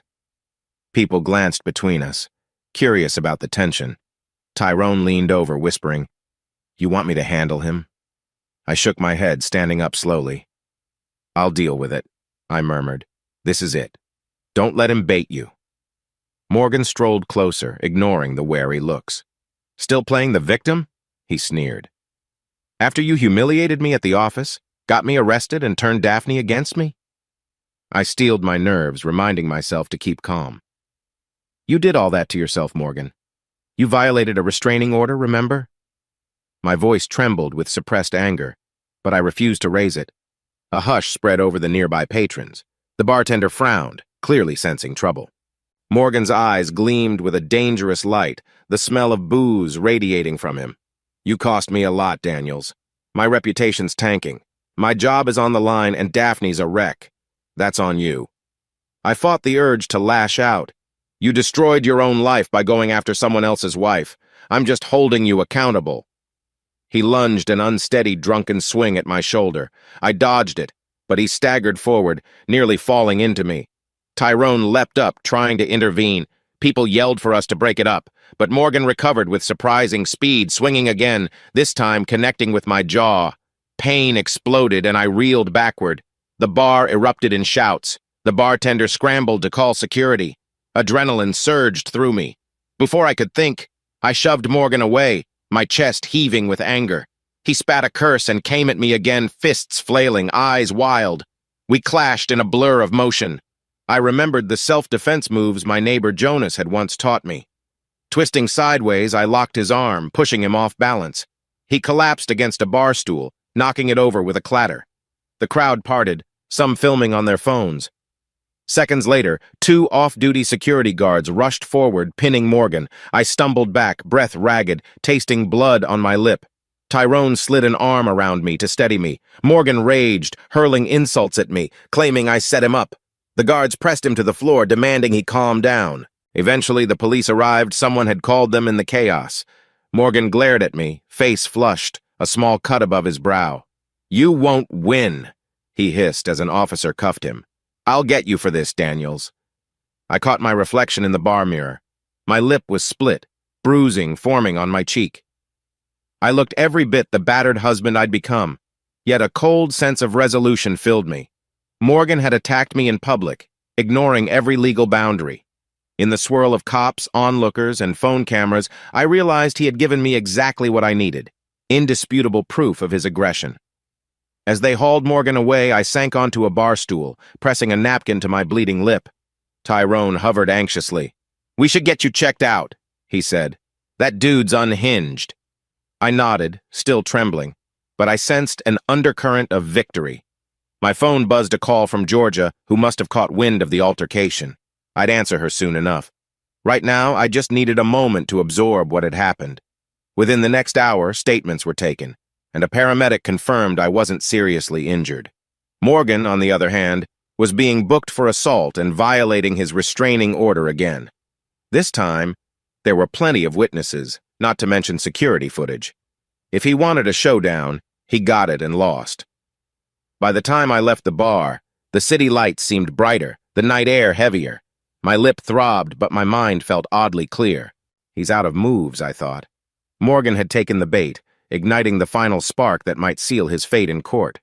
As I slid into my car, I gazed at my weary reflection in the rearview mirror. "This is who I am now," I told myself. A man caught in a revenge plot, bruised but unbroken. And if I had to walk this road to protect my kids, to ensure Daphne and Morgan face the consequences of their betrayal, so be it. I turned the ignition, headlights slicing through the dark, and drove off, letting the slow-motion swirl of the night carry me toward whatever waited next. I remember the day word reached me that Daphne had checked herself into a hospital. It came through an unexpected phone call from Gabriel, my father-in-law, mid-afternoon on a Wednesday. My heart clenched the moment I heard his voice. Normally, Gabriel was as steady as bedrock, a voice of gentle reason. But now, he sounded shaken, his words rushed. "Archer," he said, "I'm calling to let you know. Daphne's had some sort of breakdown. She showed up at our house this morning, sobbing so badly she could barely speak. We took her to the ER.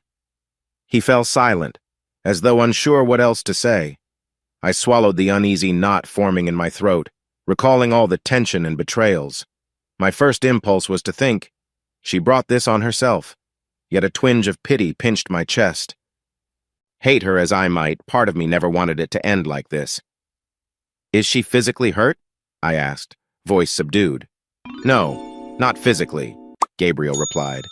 "But the doctors say she's in a severe depressive episode, maybe triggered by everything that's happened Morgan's arrest, the divorce papers, public shame." A pause. "We're still running evaluations."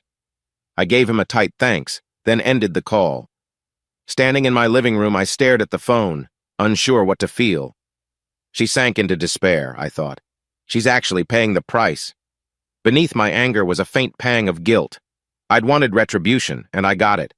Now the fallout was staring me in the face. That evening, I told Emily and Owen that their mother was unwell and under medical care. They looked at me with wide, anxious eyes, asking if they could see her. "Not yet," I said quietly. "Maybe in a few days, once the doctors clear her." Owen nodded mutely, while Emily's gaze flickered with a mixture of sadness and resentment.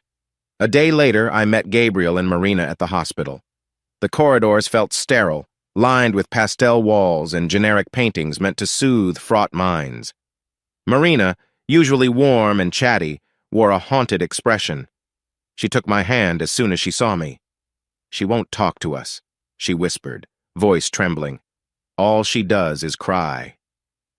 In a small consultation room, a nurse politely told us about Daphne's condition: acute stress, anxiety, depressive symptoms. They were evaluating her for potential inpatient treatment, at least short-term. The nurse asked if I wanted to speak to Daphne. My stomach churned. Part of me feared it. But I agreed, if only to confirm for myself that this wasn't some elaborate ploy. Marina led me to a quiet room where Daphne sat slumped on a chair, dressed in hospital sweats. Her hair hung limp around her face, and she stared dully at the floor. At the sound of the door, she glanced up. The change in her was jarring. The confident, secretive woman I'd confronted just weeks ago was gone, replaced by this trembling shell. For a moment, neither of us spoke. Then Daphne's lips parted, her voice breaking. You're here?" She sounded surprised, like she couldn't decide if my presence was a comfort or a threat. I cleared my throat, standing by the doorway. "Gabriel told me what happened," I said simply. "I wanted to see if you're okay." My voice sounded colder than I'd intended, but sympathy felt unnatural after all the deceit we'd been through. She let out a ragged sigh. "I'm not okay," she admitted. "And I know you hate me, Archer. I've done unforgivable things." Tears welled in her eyes. "Morgan, he's in jail, right?" I nodded. "I heard he assaulted you and they arrested him." Her voice trembled. "Yes," I answered, not elaborating. The tension in the small room was suffocating. "He crossed every line." I swallowed the lump in my throat. "But you made your choices too, Daphne. I'm sorry you're in pain now, but I can't undo what led us here." She blinked, tears spilling. "I never wanted to ruin us. I guess I got caught up in that affair. I didn't see how deep I'd sunk." With shaking hands, she fumbled for a tissue. "Now I've lost everything, including my mind, apparently." A pang of sympathy twisted in my chest. Even now I remembered the days we were a normal family, but that era was gone. "Rest," I said, forcing my voice gentle. "Focus on your health. Emily and Owen are worried, but we'll manage." I wasn't sure what else to offer. Her tears flowed silently and she nodded. That was it, no grand apology, no attempt to reconcile. Just a sad acknowledgement of how far she'd fallen. After a moment, I turned and left, feeling both vindicated and hollow. Gabriel met me in the hallway, chewing the inside of his cheek. "She's going to be in here at least a week, maybe more," he told me softly. "Marina and I will handle whatever we can. I don't know what to say to her." I laid a hand on his shoulder, though I wasn't sure if I was offering comfort or seeking it. "Do what you think is best," I said. "She's still your daughter." He nodded, eyes misting. In the following days, news of Daphne's hospitalization quietly spread through our extended family. A few relatives texted me, uncertain how to respond. I told them the basics. "She's under care, we're proceeding with the divorce, keep her in your prayers." My own emotions swirled, anger, pity, exhaustion. The marriage was dead, but I'd never wished genuine harm on her. Meanwhile, Emily and Owen fell into a subdued routine. They asked about their mom daily, and I tried to provide updates in a balanced way. She's resting, she's getting help. Sometimes they grew frustrated. Emily in particular demanded, "Why did Mom do all this, Dad? Why?" But I had no simple answers, so I repeated the same reassurance that they hadn't caused any of it. One afternoon, I allowed them to visit Daphne under hospital supervision. Emily held her mother's hand, tears brimming. Owen hung back, unsure how to show his worry. Daphne wept softly, apologizing to them with a trembling voice. I stayed outside the room, leaning against a wall, my heart twisting at how broken this family dynamic had become. The affair, the secrets, the vengeance it all led here, to a sterile hospital room filled with sorrow. That night, I barely slept. I lay in bed, staring at the ceiling, replaying everything that brought us to this. If I felt any comfort, it was that the truth had finally come out, and the unstoppable chain of consequences had forced us all to face reality. Daphne was paying a steep price, one partially of her own making, partially fueled by my calculated revenge. And though a flicker of pity remained for her, I couldn't fully regret what I'd done. In some dark corner of my thoughts, I believed this outcome might be what she needed to truly face her actions. No more hiding, no more illusions. Sometimes it takes a collapse to realize how far you've fallen. I only hope that in the wreckage there might be a chance for my children to heal, and perhaps one day, for me to let go of the anger that still burned deep in my gut. A week after Daphne's hospitalization, I met with Georgia Kim to finalize the next steps in the divorce. We sat in her minimalist office, frosted glass walls, neat wooden desk, the smell of fresh paper, and a faint hint of jasmine from her diffuser. Georgia, ever composed, had a stack of documents ready. "I know this is difficult," she began, "but we need to proceed. Given Daphne's condition, the courts might show some leniency, but the evidence is overwhelmingly in your favor." She slid a folder toward me. Inside were final revisions to the divorce petition, custody agreements, and financial settlements. "Morgan's situation also strengthens our position," she continued. "He's facing charges for assault and violating a restraining order. That only bolsters your claim that Daphne's choices jeopardize the children's well-being." I glanced at the papers, my heart pounding. "What about spousal support?" I asked quietly, recalling that was often a sticking point in divorces. Georgia tapped a line in the documents. "We're asking the court to deny or substantially reduce it. Adultery and misconduct could allow the judge to side with you." She paused, looking at me intently. "How aggressive do you want to be, Archer?" My throat felt tight. The vengeful side of me wanted to see Daphne left with nothing, forced to live with the full weight of her betrayal. But another part, the one that still remembered our years together, felt a twinge of guilt. "I just want what's fair," I murmured, though the term fair felt slippery. "She put us through hell, but I'm not heartless. She needs help." Georgia gave me a respectful nod, adjusting her notes.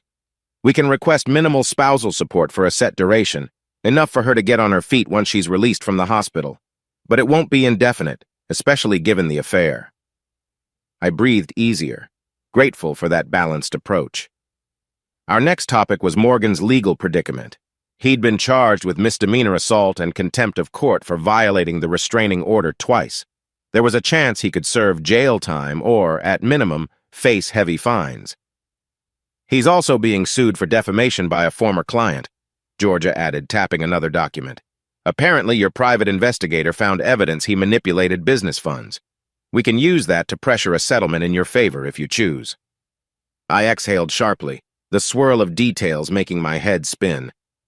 "So if I push, I could get more money from him?" Georgia nodded. "Potentially. Emotional distress, defamation, or even alienation of affection claims, depending on state law. You have multiple avenues." I stared at the papers, recalling the nights I'd raged over Morgan's betrayal, wanting him to suffer. Now that the opportunity was laid out in black and white, it felt both satisfying and exhausting. "All right," I said, voice heavy. "We'll proceed. Do what you need to do." Georgia gave me a thin smile, setting the documents aside. "We'll file these with the court tomorrow. Expect the hearing date to be within a month. Daphne's condition might cause a slight delay if her lawyer requests it, but we'll push to keep things on schedule."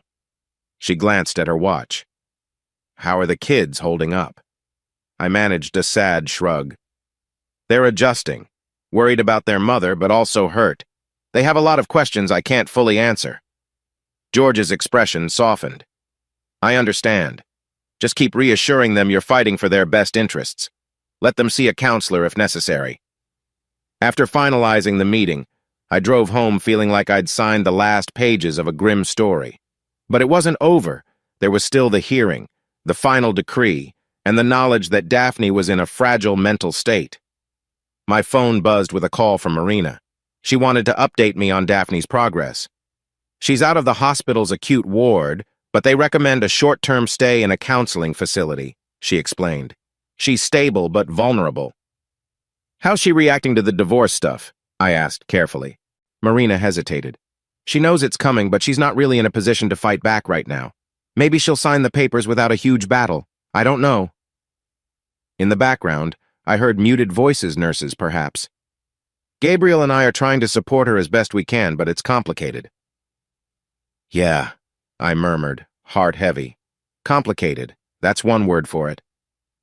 We exchanged formalities, then ended the call.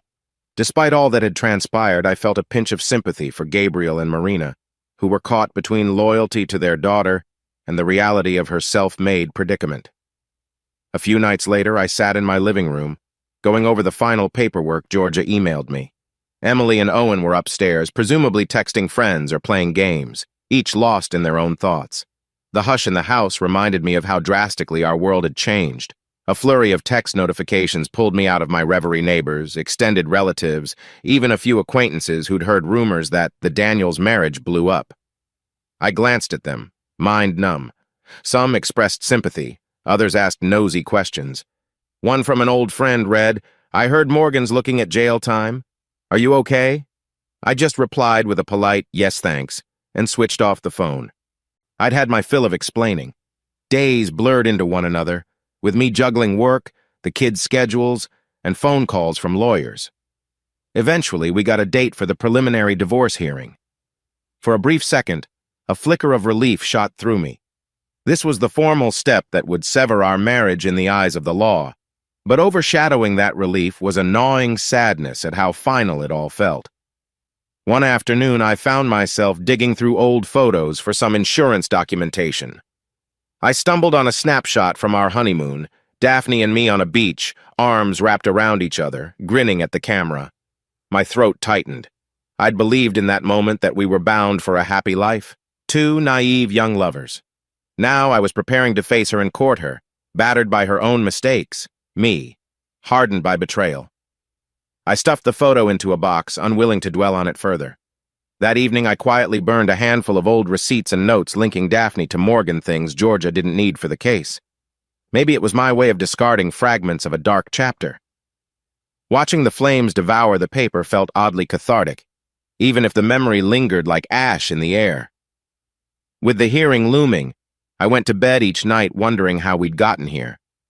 No matter how many times I reminded myself of her betrayal, I couldn't deny the sadness at watching a once familiar love crumble. But the path was set. The next steps would determine custody, finances, and a legal severance from the woman who'd once been my entire world. And so I steeled my heart, reminding myself, this is what has to happen.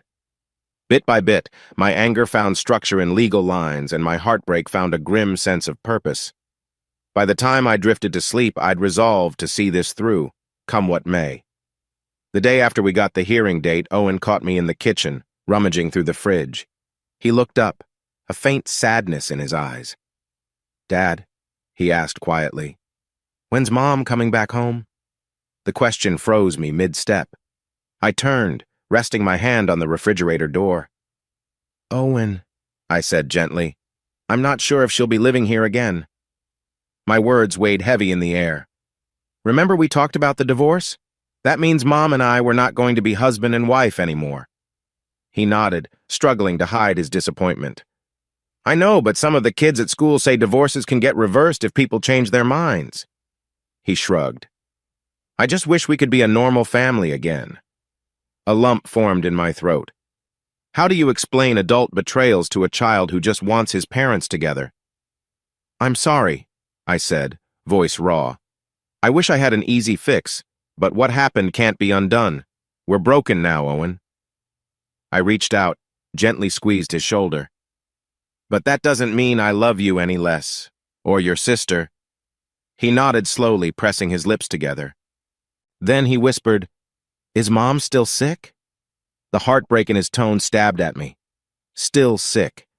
A phrase that captured how he saw Daphne's collapse, a mother who needed help, not scorn. I softened. She's getting better, I think. At least she's not in the hospital anymore, but she's in a counseling facility. I'm sure she'll reach out soon. Even as I said it, I wasn't certain. Daphne's mental state seemed to teeter on the edge. Later that afternoon, Emily quietly approached me in the living room, where I was reviewing some of George's emails. "Dad," she began, brow furrowed, "can we talk for a minute?" I pushed the laptop aside, nodding. She fiddled with the hem of her sweater. I've been having trouble focusing at school. My teachers are worried. They know about, Mom, and the divorce."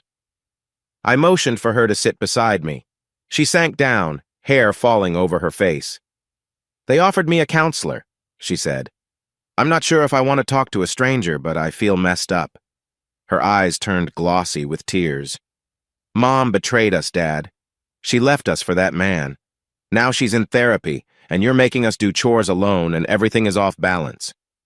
Her words, laced with frustration and sadness, pierced my heart. "I'm sorry," I murmured, wrapping an arm around her. "You're right, this is all messed up. But I'm here for you. Always. If you think a counselor helps, do it. If you'd rather talk to me or Aunt Patricia or your grandparents, that's okay too."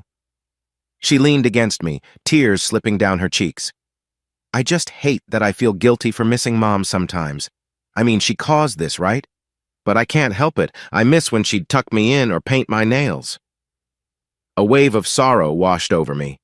I remembered that side of Daphne, the attentive mother who used to plan weekend picnics or create silly crafts.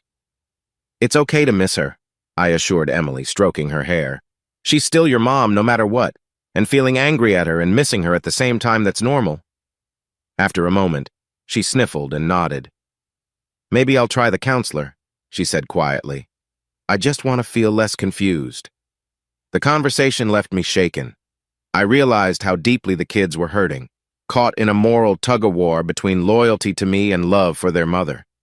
That evening, I decided we needed a small family bonding moment, so I suggested we watch a movie together. Owen picked a quirky comedy he loved, and Emily agreed to join. For 2 hours, we laughed, some of it forced, some genuine, allowing us to forget the chaos outside our walls. But once the credits rolled, the real world returned, heavy and insistent. Owen retreated to his room, Emily to hers. I lingered in the living room, phone in hand, scanning for any word from Daphne or her parents. Around 9, a text arrived. It was from Daphne's phone, but the writing style suggested it might be Marina. "Daphne wants to see the kids soon. She's stable enough for a supervised visit if you agree." I stared at the message, torn. On one hand, I knew Emily and Owen missed her. On the other, I worried about subjecting them to more emotional turmoil, especially when the divorce was nearing a final hearing. Ultimately, I typed back, "They can see her if they want. Let me talk to them first." That seemed the fairest approach. The next day, I discussed it with both kids. Owen was immediately open, eager for a chance to hug his mom. Emily hesitated, but eventually said yes. So that weekend, I drove them to a calm, sunlit visitor's lounge at the counseling center, where Daphne waited under the watchful eye of a friendly nurse. The reunion was emotional. Owen ran to her side, hugging her waist. Daphne cupped his face, tears brimming, whispering apologies. Emily stood back, arms folded, expression warring between longing and resentment. Eventually, she let Daphne hug her too, though she remained stiff. I stepped aside, letting them have a moment. They spoke quietly about everyday things: school, soccer, missing birthdays. Daphne apologized over and over, tears sliding down her cheeks. I noticed how carefully she avoided talking about Morgan or the divorce. Emily didn't bring it up either. For a short while, they clung to the illusion of normalcy. After we left, both kids were quiet in the car. Finally, Owen piped up. "She seemed better, right?" He looked at me hopefully. I offered a gentle nod in the rearview mirror. She did. Emily stared out the window, arms crossed. I wondered if she believed it. Back home, she disappeared into her room without a word. In the following days, we settled into a new normal. I scheduled counseling sessions for both kids. Owen was open to the idea, Emily more reluctant but willing to try. Even small changes, like cooking dinner together, began to weave a fragile bond. They started confiding in me about everyday stresses: Emily's biology test, Owen's friend drama at school, progress, in its own slow way. Yet the divorce hearing loomed on the horizon, a silent storm we couldn't ignore. I knew that once the court decided custody and the final settlement, our family dynamic would be forever altered. The kids, picking up on the tension, asked me daily what would happen at the hearing. I told them I'd do everything possible to keep them safe and stable. Despite the heartbreak, I found solace in moments of quiet closeness with Emily and Owen. One night, I discovered them laughing together in the hallway, rewatching silly videos on Owen's phone. I stood in the doorway, a ghost of a smile on my lips. Perhaps we weren't as broken as I feared. We'd been dealt a heavy blow, but maybe, just maybe, we could still find a way to be a family, just with different contours than before. At times, the old anger toward Daphne flared within me, especially when I thought about how her betrayal sparked this entire mess. But seeing how the kids navigated the chaos, clinging to each other, forging new routines, kept me grounded. They still needed a father who was present and empathetic. And so we moved forward, day by day, conversation by conversation. The ache of what we'd lost lingered, but the glimmer of hope for what we might yet become guided us. In my heart, I knew the final confrontation at court would be another blow and official end to the marriage. But for Emily and Owen, I would face it head-on, determined to protect them from any further harm. The calendar date for the final divorce hearing arrived with a quiet inevitability. I woke up before dawn, lying in bed, staring at the faint light creeping through the blinds. The house was still, except for the low hum of the air conditioner. My mind buzzed with the knowledge that by day's end, my marriage to Daphne would be officially over. I dressed in a simple suit and tie, the same outfit I'd worn for the preliminary hearing. The reflection in the mirror showed a man I barely recognized: tired eyes, set jaw, determination etched into every line on my face. Downstairs, I found Emily waiting in the kitchen, sipping tea. She offered a tentative half-smile. "You okay?" she asked softly. I nodded, though my throat was tight. "I will be," I said. She set her mug down and gave me a quick hug. "I'll be rooting for you, Dad," she murmured. Owen was still asleep, so I left him a note on the dining table telling him I loved him. At the courthouse, Georgia Kim greeted me with her usual professional composure. "Ready?" she asked gently. I took a breath, heart hammering. "As ready as I'll ever be." We stepped into the hallway outside the courtroom. Daphne was already there, flanked by her lawyer, a stern-faced man I recognized from earlier proceedings. She wore a modest blouse and skirt, her face pale, eyes downcast. A flicker of pity rose in me. She's lost so much, I thought. Then I reminded myself that I, too, lost a marriage and the future we'd once planned. Before we entered the courtroom, Daphne looked up and met my gaze, her lips parted as though she wanted to say something. But the moment passed without a word. Her lawyer touched her elbow, ushering her forward. Georgia and I followed, stepping into the formal hush of legal proceedings. The hearing was a blur of procedure and evidence. Georgia presented the documentation, financial records, the private investigator's findings, testimonies about Morgan's arrests. Daphne's lawyer attempted to counter with claims of emotional distress, her mental health struggles, and a request for partial custody. But the evidence of her neglect and prolonged absence was strong, and the judge seemed disinclined to overturn the custody arrangement we'd proposed. At one point, the judge asked if either party had any final statements. I spoke briefly, voice steady but heavy with emotion, explaining how I'd been the primary caregiver and how the children's stability hinged on remaining with me. Daphne's eyes glistened with tears, but she kept her silence. When her lawyer spoke, it was mostly to highlight her recent mental health treatment, implying she was on a path to recovery. The judge listened, made a few notes, and then signaled for a short recess. During that break, I stepped into the courthouse corridor, trying to breathe. My nerves danced beneath my skin, a mixture of relief and sadness flooding me.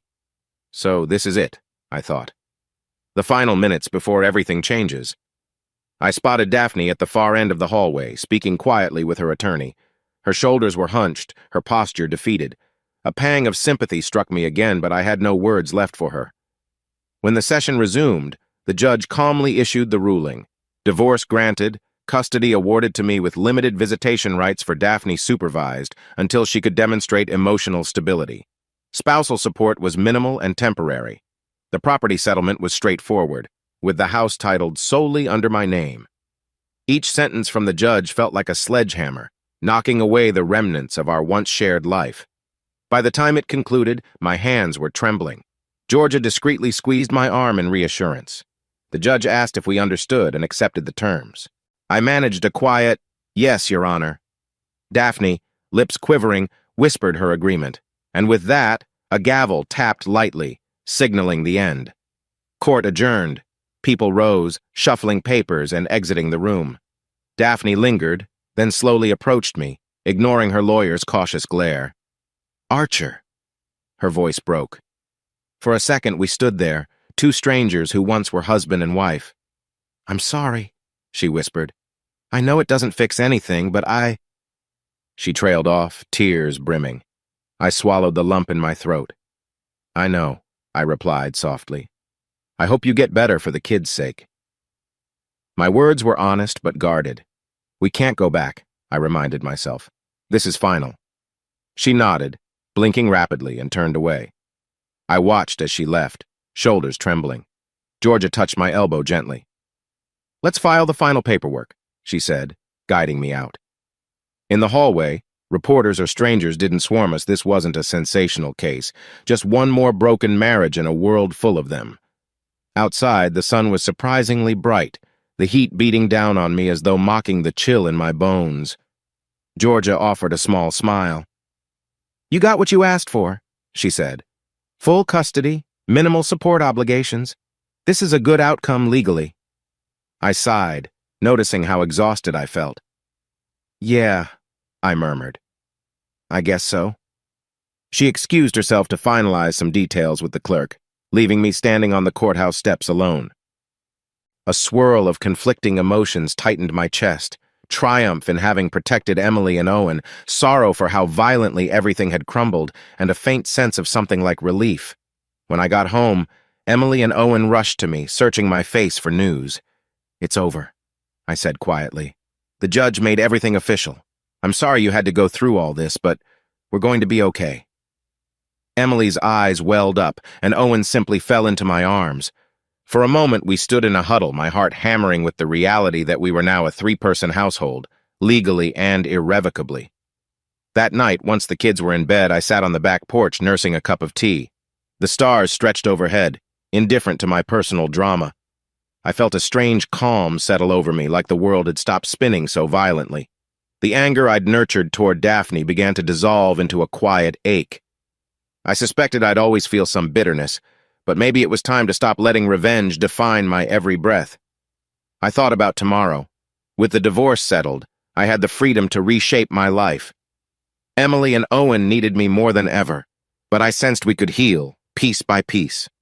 A distant part of me even wondered if, one day, I might open up to the idea of happiness or new horizons. Not now, but maybe. For the moment, though, I just watched the stars, letting the hush of night soothe me. I was mentally spent, sorrowful, yet there was a faint ember of hope glowing in my chest. Our old life was gone, shattered by secrets and betrayal. But in its place, something new could grow, something stable and honest, if I let it. As I sipped my tea, I closed my eyes and whispered to the sky, "It's over, and we're still here." A few weeks after the finalization of my divorce from Daphne, I found myself sitting in the cozy office of Dr. Reina Lopez, a therapist recommended by one of my colleagues. The waiting room was painted a soft teal, with gently humming air vents that provided a strange sense of calm. I'd never imagined needing therapy, always fancied myself strong enough to navigate life's blows alone. But the last few months had peeled away any illusion of self-sufficiency. Now I was here, seeking answers, or at least a chance to breathe. When Dr. Lopez ushered me into her office, I settled onto a cushioned armchair, feeling simultaneously defensive and hopeful. She offered a warm smile, gesturing for me to begin whenever I was ready. The words poured out in halting fragments. The betrayal, the messy divorce, the kids' confusion. Each sentence left me more exposed, but also a touch lighter. Doctor.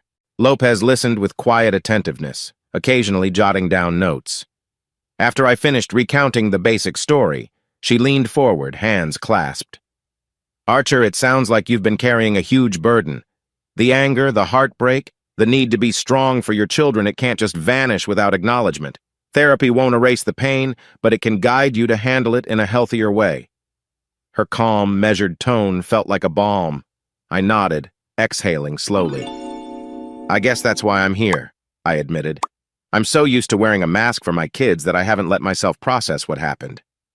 She gave me a reassuring nod, and we spent the rest of the session exploring small steps to regain my emotional footing. Outside her office, sunlight cut through the trees lining the sidewalk. I breathed in fresh air, feeling a flicker of relief. One session wouldn't solve everything, but it was a start. Later that evening at home, Emily was finishing homework in the living room, while Owen scrolled on his tablet nearby. I told them I'd begun counseling. Emily raised an eyebrow. Really? You? She asked, half teasing, half surprised. I shrugged. Yep, me. Even parents need help sometimes. Owen grinned. You think it'll make you less stressed? There was a trace of hope in his voice. Maybe, I replied, ruffling his hair. Emily smiled softly, and for the first time in weeks I felt a genuine sense of connection with them. The following weekend, I visited the bank to finalize paperwork regarding the settlement from the divorce funds that included a modest sum in damages related to everything that had happened.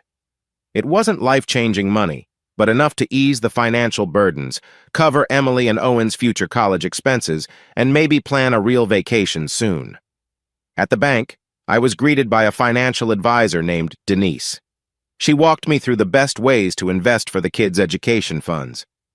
I'm impressed you're taking the time to plan ahead, she said. So many clients just stash it away without a plan. I managed a small smile. I learned the hard way that life can change overnight. I want to make sure Emily and Owen have a stable future. Denise nodded, tapping keys on her computer. Well, these contributions should grow steadily. We'll keep an eye on them and adjust if your goals shift. After that, I stopped by a nearby cafe, letting the reality sink in. I was financially secure enough to provide for my kids. That sense of relief mingled with lingering sadness over the path that had led here. Still, it felt good to be proactive rather than reacting to one crisis after another. Back at home, Emily and Owen joined me for a casual dinner, frozen pizza, and a quick salad. As we ate around the small dining table, conversation flowed more naturally than it had in months. Emily discussed her upcoming art project at school, while Owen described his experiments in the science club. I asked questions, listened, and occasionally cracked a joke that actually made them laugh. In those moments, I recognized how far we'd come from the tense, distrust-filled household that once weighed on us. A few days later, my friend Tyrone, who had helped me through some intense situations months prior, invited me to an informal gathering of acquaintances at his place. I hesitated. Socializing wasn't high on my list of priorities, but he insisted it'd be good for my soul. So on a Thursday evening, I dropped the kids at a neighbor's for a few hours and drove to Tyrone's modest suburban home. The gathering was small. Tyrone, his girlfriend, a co-worker of his, and a couple of other guests sipping drinks on the back patio. They chatted about sports, shared funny anecdotes from work, and teased me gently about my new single life. At one point, Tyrone's co-worker, Felicia, asked if I felt free post-divorce, or if it was more like starting over. I admitted it was both, trying to describe the strange mix of relief and lingering anger. Tyrone caught my eye with a supportive nod, and I realized with mild surprise that I was genuinely enjoying the company. Perhaps I'd been too consumed by legal battles and heartbreak to remember that life included simple pleasures like lighthearted banter, a glass of decent wine, and the comfort of new friendships. Later that night, I returned home, feeling calmer, lighter. Therapy, financial security, moments of laughter with the kids, these were the early steps of healing. As I climbed into bed, the house was quiet except for the soft hum of the air conditioner. Outside, a gentle breeze rustled the trees. For the first time in a while, I didn't dread the next day. Instead, I felt a subtle anticipation, as though life had opened the door to something fresh, a world beyond bitterness and betrayal. In a final, small ritual, I pulled out a journal I'd started keeping after my first therapy session.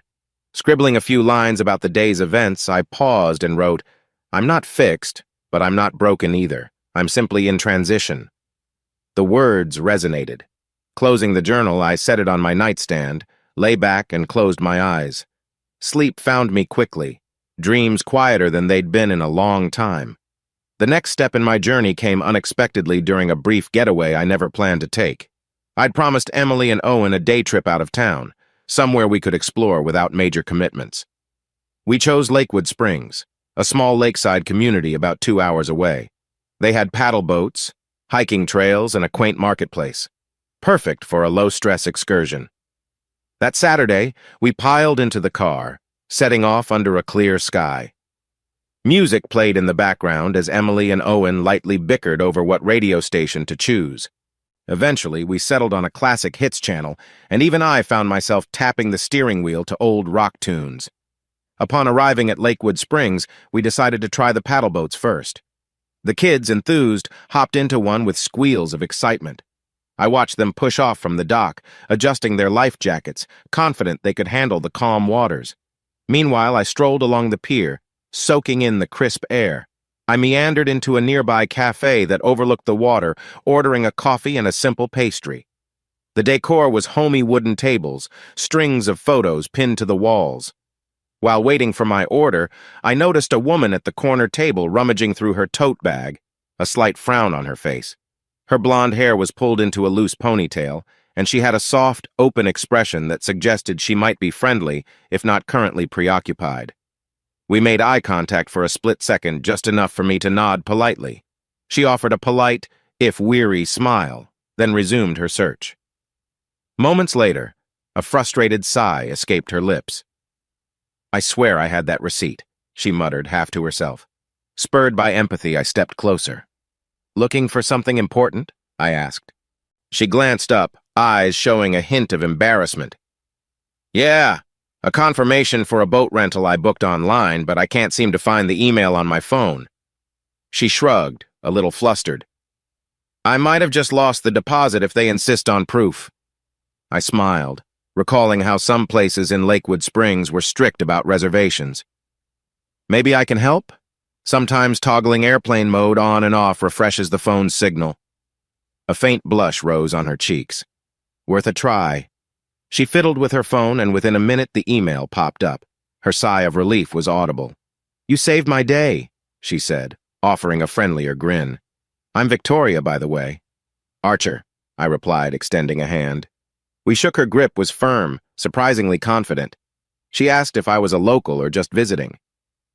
"Visiting with my kids," I said, jerking a thumb toward the lake. "They're paddle boating without me." Victoria laughed softly. "I came here with a friend, but she got called away for an emergency, so I'm basically on my own." She glanced at a small brochure on the table. "I was thinking of a short boat tour, maybe a walk through the farmer's market later." I noticed how her mention of being alone carried a subtle note of disappointment. Mustering some nerve, I ventured, "Well, if you want company, I'm here with 2 excitable kids who'd love an extra reason to explore. We could meet up at the marketplace. My kids enjoy the fresh produce stalls. Maybe they'll let us try free samples without giving us the side eye." She chuckled, brightening. "That sounds fun. I hate exploring new places alone." A spark passed between us, nothing dramatic or movie-like, just a quiet sense of connection. We exchanged phone numbers, deciding to text about the meeting spot once she finished her boat rental. Later, once I corralled Emily and Owen from the lake, I mentioned a possible meetup with someone named Victoria. Emily's eyebrows shot up. "Dad, are you making a friend?" She teased me, but I sensed real curiosity in her voice.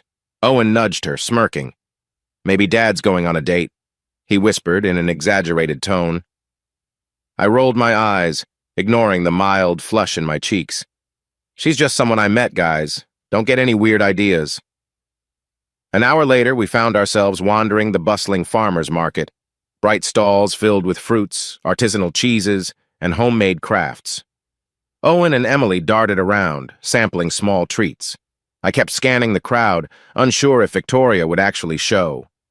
Then I caught sight of her near a stall selling lavender soaps, studying a display with intent. She looked up, spotted me, and waved. I introduced her to Emily and Owen.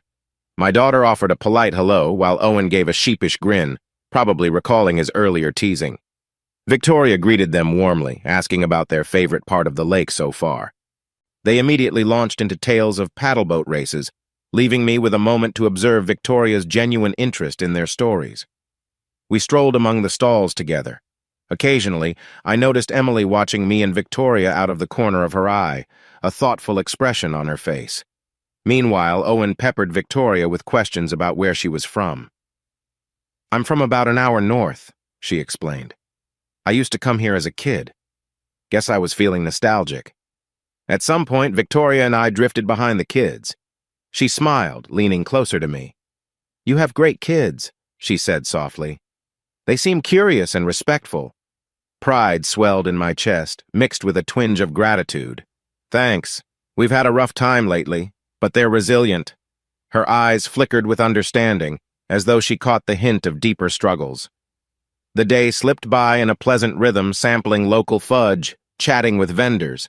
Victoria occasionally teased me about not knowing certain fruits existed. I hadn't seen golden raspberries before. In turn, I discovered she was newly divorced as well, though we kept the details vague. By late afternoon, we ended up by a small park bench overlooking the lake. Emily and Owen played a few yards away, checking out a flock of ducks. Victoria brushed a stray hair from her face. "This has been nice," she said, her voice soft. "I didn't expect to meet anyone today, much less someone who makes me feel at ease." I nodded, feeling a little flutter of warmth. "Same here," I admitted. "It's been a while since I've just connected with someone without any of the usual stress." Our eyes held for a moment, a slow hush settling between us. Then Owen called out, "Dad, the ducks are following us!" He laughed, scattering breadcrumbs. Victoria and I stood exchanging a private smile before turning to join the kids. As twilight approached, we parted ways. Victoria insisted on paying for some market goods she'd picked up for us: a jar of homemade jam, a small handcrafted ornament for Emily, a wooden puzzle for Owen. We swapped phone numbers more concretely, promising to keep in touch. Before heading to our cars, she said, "Thank you for letting me tag along.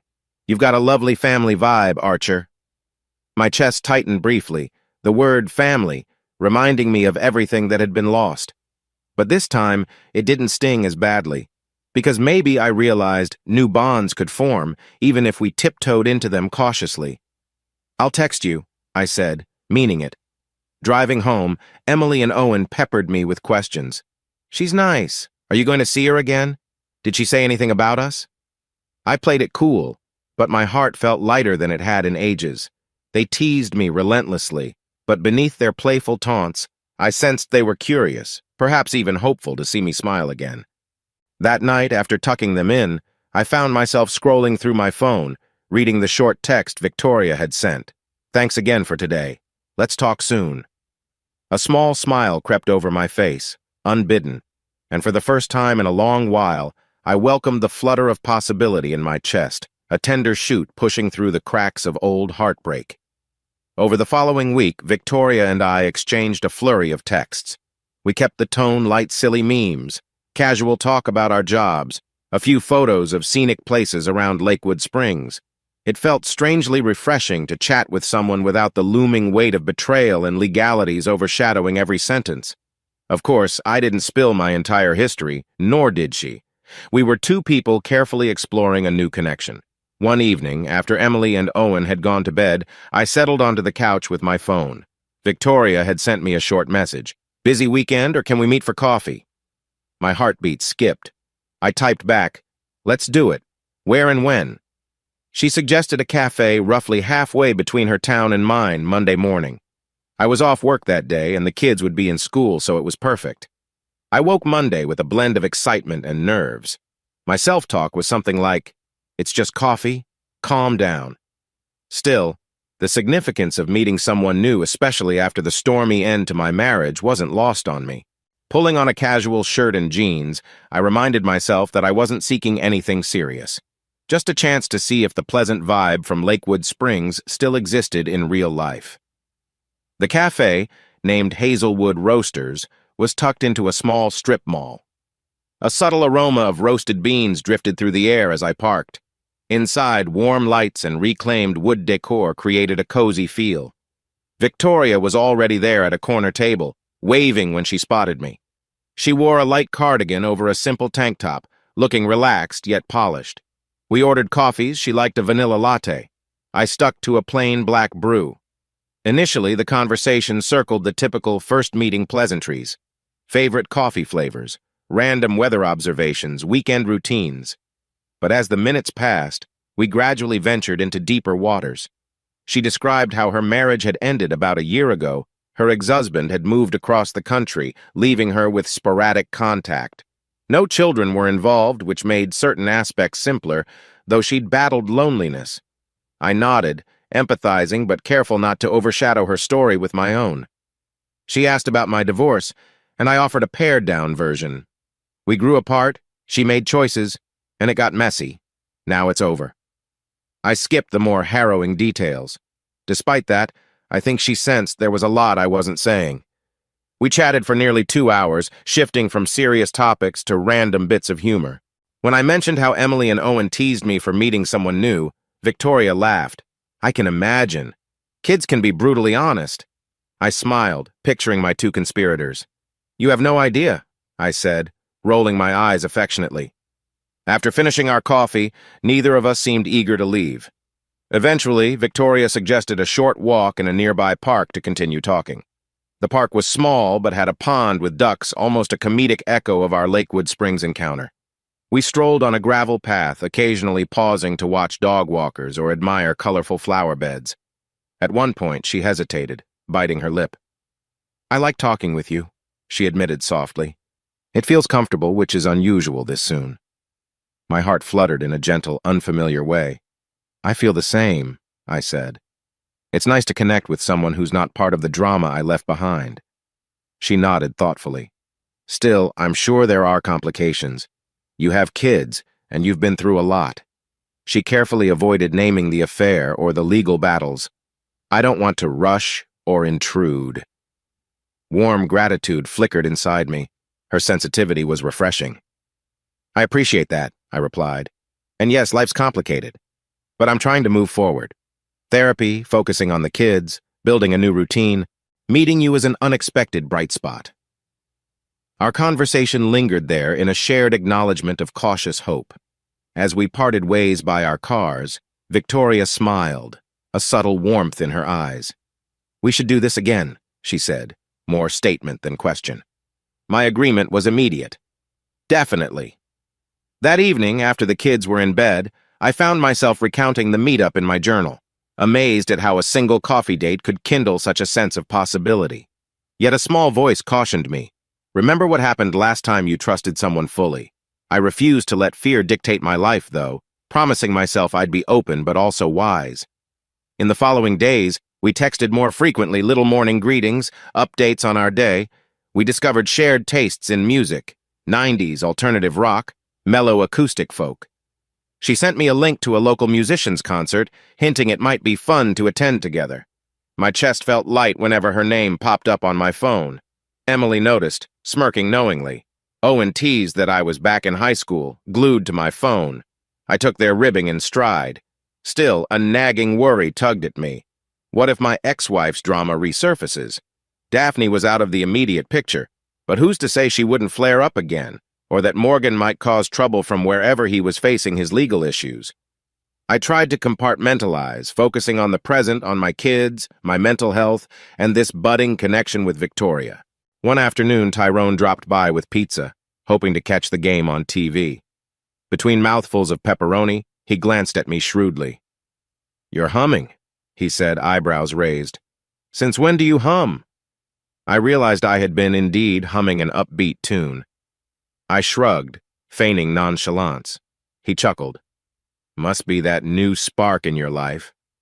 Rolling my eyes, I changed the channel. "It's just a friend," I insisted, though my flush probably gave me away. Tyrone took another slice, unfazed. Go for it, man. You deserve some happiness. And so, in slow increments, Victoria and I began stepping closer. We hadn't defined anything. We hadn't introduced her to the kids in any official capacity beyond that day at the lake. Yet even the small seeds of our friendship were enough to brighten my otherwise cautious world.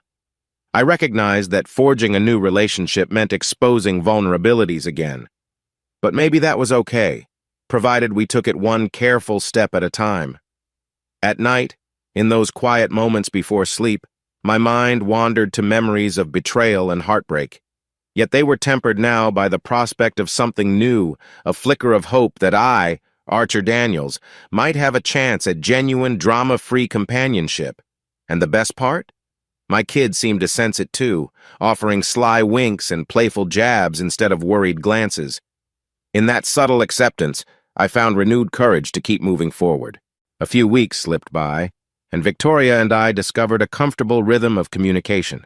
We'd meet for coffee or lunch when our schedules aligned. She worked part-time as a project coordinator for a non-profit, meaning her hours were flexible. Meanwhile, I continued juggling my job and the kids' needs. Therapy sessions became less tense. Dr. Lopez noted I seemed more centered. The children quickly caught on that I was talking to someone Emily, in particular, was curious. "Is she your girlfriend?" she asked one Friday evening as we finished dinner. "We're just getting to know each other," I countered, trying to maintain my composure. Owen snickered. That's what grown-ups say when they don't want to admit it yet. Despite my eye-rolling, I sensed a strange relief that my kids weren't objecting. They seemed more intrigued than upset. A few nights later, while tucking Emily in, she brought it up again in a quieter tone. "Dad, are you afraid to, trust anyone again after everything with Mom?" Her question was gentle but piercing. I paused, hand on her doorway. "Yeah," I admitted softly. "I'm scared of getting hurt. But I also know not everyone is the same. It's okay to give people a chance, as long as we respect ourselves, too." Emily nodded thoughtfully, eyes reflecting a maturity that both impressed and saddened me. Our family had grown up fast this year. Within this backdrop, Victoria and I decided it was time for her to meet Emily and Owen in a more intentional way than that spontaneous lake trip. Initially, I was nervous. What if it felt forced, or reminded the kids too much of what they'd lost? But they seemed open. We planned a casual weekend brunch at a family-friendly restaurant downtown, hoping the public setting would ease any tension. That Sunday morning, I drove Emily and Owen to the restaurant. They joked about which pancake flavors they'd try, while my stomach fluttered with nerves. Victoria arrived shortly after we did, wearing a casual blouse and jeans, hair swept in a neat ponytail. She greeted the kids warmly, exchanging a light hug with me, nothing overly affectionate, but enough to show a gentle warmth. We slid into a corner booth. Emily sat next to me, while Owen perched across from us beside Victoria. As we studied menus, Victoria asked them questions about school, hobbies, favorite sports. Owen launched into a story about his science club's upcoming experiment, describing a rocket project that nearly set off a fire alarm. Emily shared about her budding passion for painting landscapes, even showing Victoria a few photos on her phone. I watched, a mixture of pride and relief swirling inside me. Victoria listened with genuine attentiveness, laughing at their jokes and gently encouraging their interests. Occasionally, she'd throw me a knowing smile as if to say, "They're amazing, you did well." My heart felt full, yet cautious. This was new territory, forging connections that could shape our family dynamic. Over pancakes and eggs, conversation flowed. Emily teased Owen about always hogging the syrup, and Victoria joked she'd have to bring her own if they ever ate together again. I chimed in with playful commentary, feeling the tension in my shoulders ease. By the time we were finishing up, the kids seemed genuinely at ease around her, and I realized I was smiling more than I had in ages. After brunch, we took a brief walk in a nearby park. Owen and Emily dashed ahead, throwing a frisbee. Victoria and I strolled behind, the late morning sun filtering through the trees. She gently hooked her arm through mine. "They're great kids," she murmured. "And you seem like a wonderful father." A lump formed in my throat, a mixture of gratitude and lingering guilt. I try, I said softly. I'm aware that, with everything they've been through, I can't mess this up. If they sense any instability, it brings back hard memories. My voice trailed off. Victoria's expression was gentle but firm. I won't push anything faster than they and you are ready for. She paused, releasing a soft breath. I have my own scars, Archer. I get that healing is slow. Her words resonated deeply. I nodded, feeling a wave of calm. As we caught up to the kids, Emily gave Victoria a sidelong glance. You said you like art, right? She asked. There's this gallery show at school next month. You could come. She trailed off, awkwardness creeping into her voice. Victoria's smile brightened. I'd love to, if that's okay with your dad. She looked at me. I felt a warm flutter in my chest, seeing how Emily was extending a small olive branch. Sure, I agreed. We'd be happy to have you there. Emily nodded, a tiny grin pulling at her lips before she ran ahead with Owen, resuming their game of frisbee. When it was time to part ways, we stood in the parking lot, a subtle sense of unity lingering in the air. Victoria thanked the kids for letting her hang out, and they responded with a mix of teasing banter and genuine acceptance. She and I shared a brief hug, carefully PG in front of the children. As she drove off, Emily and Owen hopped in our car, brimming with conversation about how nice she seemed. All the way home, Owen peppered me with queries about whether we'd see Victoria again soon. Emily teased me about how I blushed a lot, despite my denials. Even so, I felt an undercurrent of relief. The introduction had gone better than I dared hope. I recognized the path ahead might still hold complications, my own lingering trust issues, the potential for drama if Daphne got wind of this new friendship. But for once, I didn't let those worries overshadow the present good. We were laying new foundations, slowly and carefully. That evening, after the kids retreated to their rooms, I stepped outside to the porch. The summer air was mild and the sky was strewn with faint stars. I called Victoria briefly to thank her for the day, my voice quietly brimming with gratitude. She echoed that sentiment, saying she looked forward to joining Emily's school art show. A gentle warmth filled me as I hung up, my mind drifting to how the puzzle pieces of my life felt less jumbled. There was still a long road ahead, but each step felt a little more certain. In the hush of that moment, I let myself believe in the possibility of genuine happiness again. The betrayal and bitterness hadn't vanished, they'd simply receded, making space for something new. Standing there, gazing at the stars, I allowed a slow, hopeful smile to grace my lips. Perhaps after all the turmoil, Archer Daniels could finally dare to trust in new beginnings. The gray morning sky felt oddly comforting as I sipped coffee in my kitchen. A light drizzle tapped the windows, the rhythmic sound both soothing and slightly foreboding.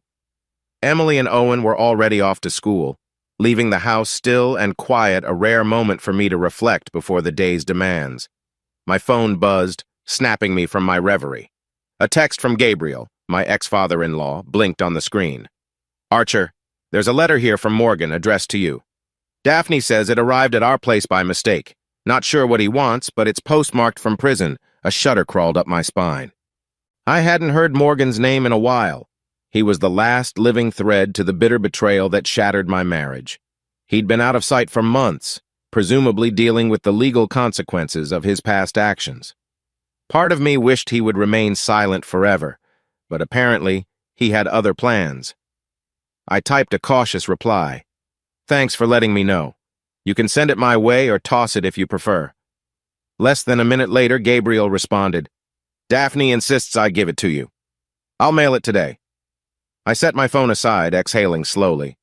Just the mention of Morgan's name stirred old anxieties. I'd come so far therapy, rebuilding trust with my children, cautiously exploring life with Victoria. I wasn't eager to reopen the darkest chapter of my life. Yet, as the rain continued its gentle descent, I reminded myself that secrets lose their power once exposed to the light. Whatever Morgan wanted to say wouldn't derail me now. I'd read his letter, keep my guard up, and move on. By mid-afternoon, the drizzle had turned to a steady rain. After finishing some work calls, I drove to meet Victoria for lunch at a small bistro on the edge of town. The warm interior glowed softly, contrasting the dreary outside. She'd snagged a booth by the window, a mug of tea cupped between her hands. The sight of her serene, radiant, instantly eased the tension in my chest. We ordered sandwiches, and as we ate, I mentioned the impending arrival of Morgan's letter. Victoria's brows arched with concern. "How do you feel about that?" she asked gently. "Honestly, unsettled," I admitted, stirring my coffee absently. "But I'm not the same person I was months ago. He can't manipulate me, not anymore." Her eyes flickered with understanding. "If it gets too overwhelming, remember you're not alone. You've got your kids, your therapy support, your friends," she offered, then paused, lowering her voice. "And me." Warmth spread in my chest, mingling with gratitude. "Thank you," I said quietly, reaching across the table to squeeze her hand. In the hush that followed, the rain beat softly against the window, as if echoing the steady beat of resilience I'd cultivated. Later that week, the letter arrived. I found it in my mailbox after driving Emily and Owen home from school. The envelope bore Morgan's neat handwriting, a return address from the correctional facility. I felt a slight tremor in my fingers as I opened it in the privacy of my home office. The content was both predictable and eerie. "Archer, I'm writing because I can't stand how you ruined my life and walked away clean. There's unfinished business between us. My lawyer thinks I might have grounds for an appeal, given how events played out. If you think I'm just going to rot in here, think again. Keep an eye on your self-righteous attitude and your children. Once I'm out, I'll be back to reclaim what's mine. Morgan." My stomach churned. The tone reeked of hostility and delusion. Reclaim what's mine. The phrase rattled around my head, stirring a protective surge in my gut. He had no claim on anything in my life, especially not my family. Still, the letter was a stark reminder that the past, while diminished, wasn't entirely buried. I folded the paper, setting it aside with trembling hands. My immediate urge was to tear it up, but then I recalled my attorney's advice. Keep all communications documented, just in case. So I tucked the letter into a file labeled Morgan, locked it in a drawer, and stepped outside for fresh air.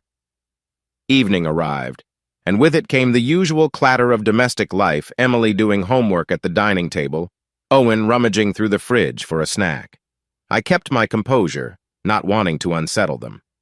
After dinner, I excused myself to the porch, letting the night's gentle breeze cool my frayed nerves. I texted Victoria a terse summary. Morgan wrote me from prison. Threatening tone.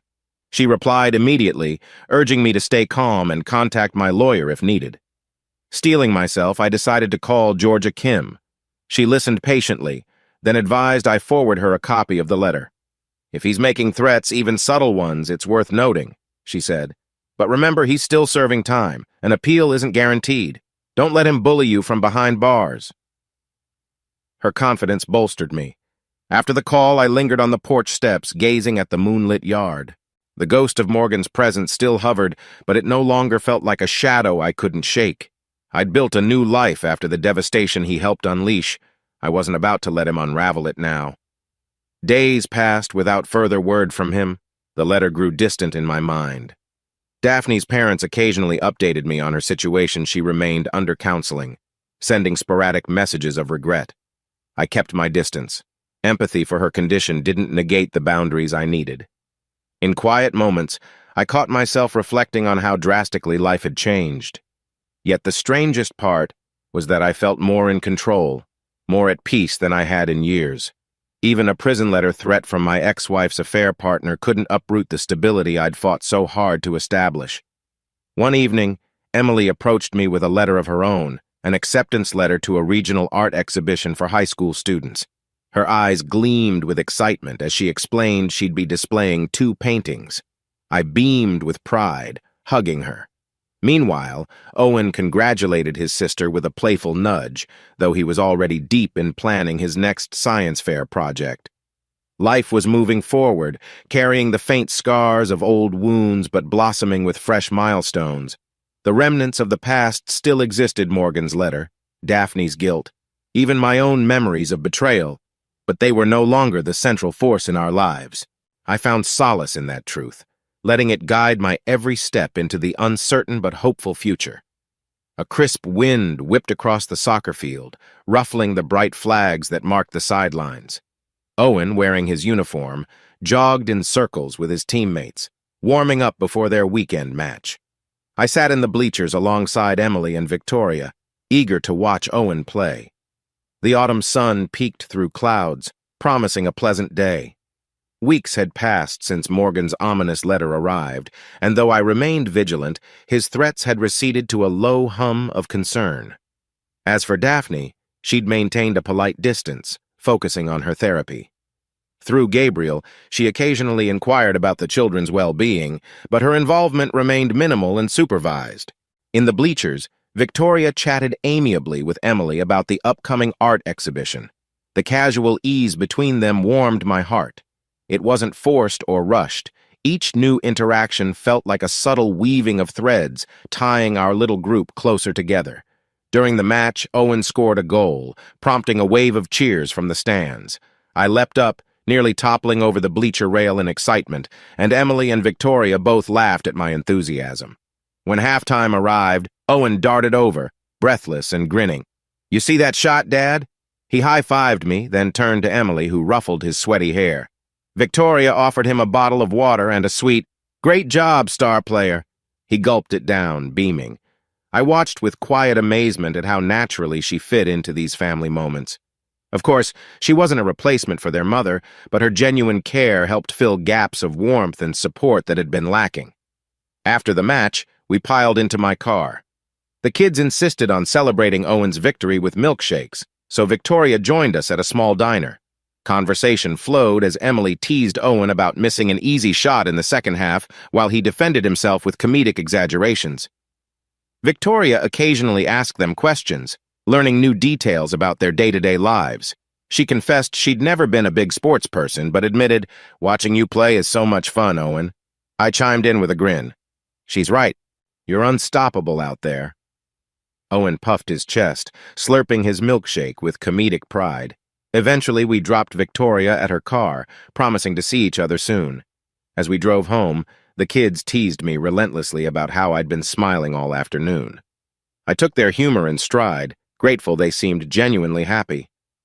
That evening, Emily sat me down with a thoughtful expression. "Dad," she began quietly, "if Victoria ever wanted to stay over or, come on trips with us, is that allowed?" My heart lurched. She was basically asking if our relationship could progress to a point of deeper integration. Do you think you and Owen would be comfortable with that?" I asked gently. Emily nodded, fiddling with her phone. "She's not trying to replace Mom," she said, a faint quiver in her voice. "But we've changed a lot as a family. Maybe it's okay to let new people in." Her words carried a wisdom beyond her years. I swallowed the lump in my throat, a surge of affection for my kids overtaking me. "I'd never force anything, but I appreciate you saying that," I whispered. Over the next few weeks, these open conversations led to small shifts in our family dynamic. Victoria started joining us more frequently for dinners or weekend outings. She'd help Emily refine her art show ideas or discuss sci-fi novels with Owen. While none of us used the word stepmom, there was a gentle, familial closeness forming. We navigated occasional awkward moments, like when Owen asked if Victoria would ever move in, or if she might prefer her own place for privacy. Victoria handled such questions with grace, reassuring him that she was taking things one step at a time. I, too, emphasized that we were focusing on building healthy connections rather than rushing into major life changes. The kids accepted that, with curious but patient hearts. Amid this growth, the specter of Morgan still lingered faintly. Every so often, I'd catch myself double-checking the house's locks or scanning the street for suspicious cars. Georgia assured me there'd been no new legal maneuvers from his end. Daphne remained in counseling, sending the kids occasional letters expressing regret and hope for partial reconciliation someday. I read them first, ensuring they were appropriate, then let Emily and Owen decide if they wanted to respond. One afternoon, I arrived home from work to find Emily rummaging through a box of old photos in the living room. She paused on a picture from years ago, featuring her younger self perched on my shoulders, Daphne at my side. Emily glanced at me, a hint of sadness in her eyes. "We were happy once," she said softly. I crouched beside her, scanning the photo. "We were," I agreed, my voice tinged with nostalgia. And despite everything, those good memories are still real. She exhaled, placing the photo aside. It's weird. I'm finally okay with acknowledging the good moments, even though it ended badly. I hugged her gently. That's part of growing up, knowing life isn't always one thing or another. We carry both the bright and dark times with us. Our talk reminded me that transformation meant embracing the entire tapestry of our history, not erasing it. Morgan's wrongdoing, Daphne's betrayal, my own revenge, it all shaped us. Yet our family had survived, morphing into something stronger, if irreversibly changed. Later that week, Victoria surprised me and the kids with tickets to a local carnival, bright lights, funnel cakes, rickety rides. Emily squealed over a Ferris wheel trip. Owen devoured cotton candy until he was nearly sick. Victoria and I wandered hand in hand, marveling at the neon glow. In one quiet corner near a small ring toss game, she turned to me, eyes reflecting the carnival lights. "I love seeing you like this," she whispered. "At ease, happy." My heart clenched in gratitude. "I am happy," I admitted. Still cautious, but yes, this feels real. She leaned closer, and for a brief moment we shared a gentle kiss, mindful of the families milling around. When we pulled apart, I spotted Emily across the midway, watching us with an amused smirk. My cheeks burned, but she gave me a thumbs up. My chest fluttered with laughter. That night, after the carnival buzz wore off, we all collapsed at home with tired smiles. I lingered in the hallway, observing the closed doors of my kids' rooms, hearing their muffled chatter. A family transformed, I thought. Not the one we started with, but something new and undeniably ours. The future felt both uncertain and promising, like a sunrise just peeking over the horizon. A crisp Sunday morning found me pacing the backyard, surveying the patchy lawn that I'd long neglected. I had a small shovel in hand, a glint of determination in my eyes. Since the upheaval in my personal life, I'd been thinking about symbolic ways to mark my forward progress. Therapy talk, perhaps, but something tangible felt important. Emily emerged from the house, arms crossed as she watched me. "Dad, what exactly are you doing?" she asked. Owen trailed behind her, curiosity lighting up his face. I gestured to the ground. "Thinking of planting a dogwood tree," I said. "Fresh start, new life, something that grows with us." They exchanged amused glances. "Cool," Owen said. "Need help digging?" I nodded, relieved I wouldn't do it alone. As the three of us worked together, we joked, teased each other, and paused frequently to discuss the best spot for the sapling. By the time we patted down the soil around the young tree, my heart felt light. A literal root for our future, I mused. That evening, I texted Victoria about the small ceremony, adding a picture of the freshly planted sapling. She replied with heartfelt encouragement, and we agreed that sometime soon, we'd have a quiet moment around that new tree, a symbolic gesture of burying old hurts and nurturing new growth. A few days later, I found myself at Victoria's place for the first time.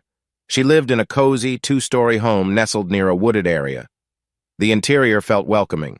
Plush rugs, family photos of her parents and siblings, various books stacked on shelves. We shared dinner, chatting about everything from her nonprofit work to Owen's upcoming science project. After clearing dishes, we settled on her sofa with cups of tea. A comfortable silence stretched between us. Finally, she broke it with a soft laugh. "Archer, I need to tell you something, don't freak out." She paused, eyes twinkling. "My mom might be dropping by tomorrow, and I told her about you. She wants to meet you sometime." I felt a small quiver of nerves, but also an unexpected warmth. "So, you're telling me I'm worth mentioning to your mom?" I teased gently. Victoria rolled her eyes playfully. "Don't get a big head. She's just curious about the man who's making me smile lately."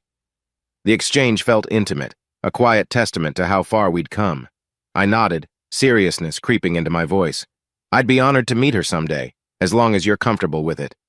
She laid a hand on my arm. "I am. We can take it slow." Our conversation drifted to a deeper level trust, vulnerability, how each of us had coped with past heartbreak. I admitted I still wrestled with occasional nightmares, glimpses of old anger. She shared how her own divorce left her wary of repeating mistakes. We concluded that the only way to move forward was with open-eyed caution and mutual respect. The next week, an unexpected phone call rattled my day. A message from the correctional facility indicating Morgan had attempted to file some paperwork for an appeal. Georgia promptly confirmed the motion existed but lacked substance. "He's grasping at straws," she said, irritation coloring her tone. "Don't let it scare you." I took a steadying breath. Morgan's attempt was likely a desperate move. I informed Victoria, who suggested we talk it through with the kids, ensuring they felt safe. After dinner that night, I gently explained the situation. Morgan was trying for an appeal, but didn't have strong grounds. Owen looked worried. Emily squeezed his hand, turning to me. "What if he gets out and tries to bother us again?" I mustered a reassuring smile. "We have legal measures in place and we'll be prepared. Remember, we're not the same vulnerable family we once were."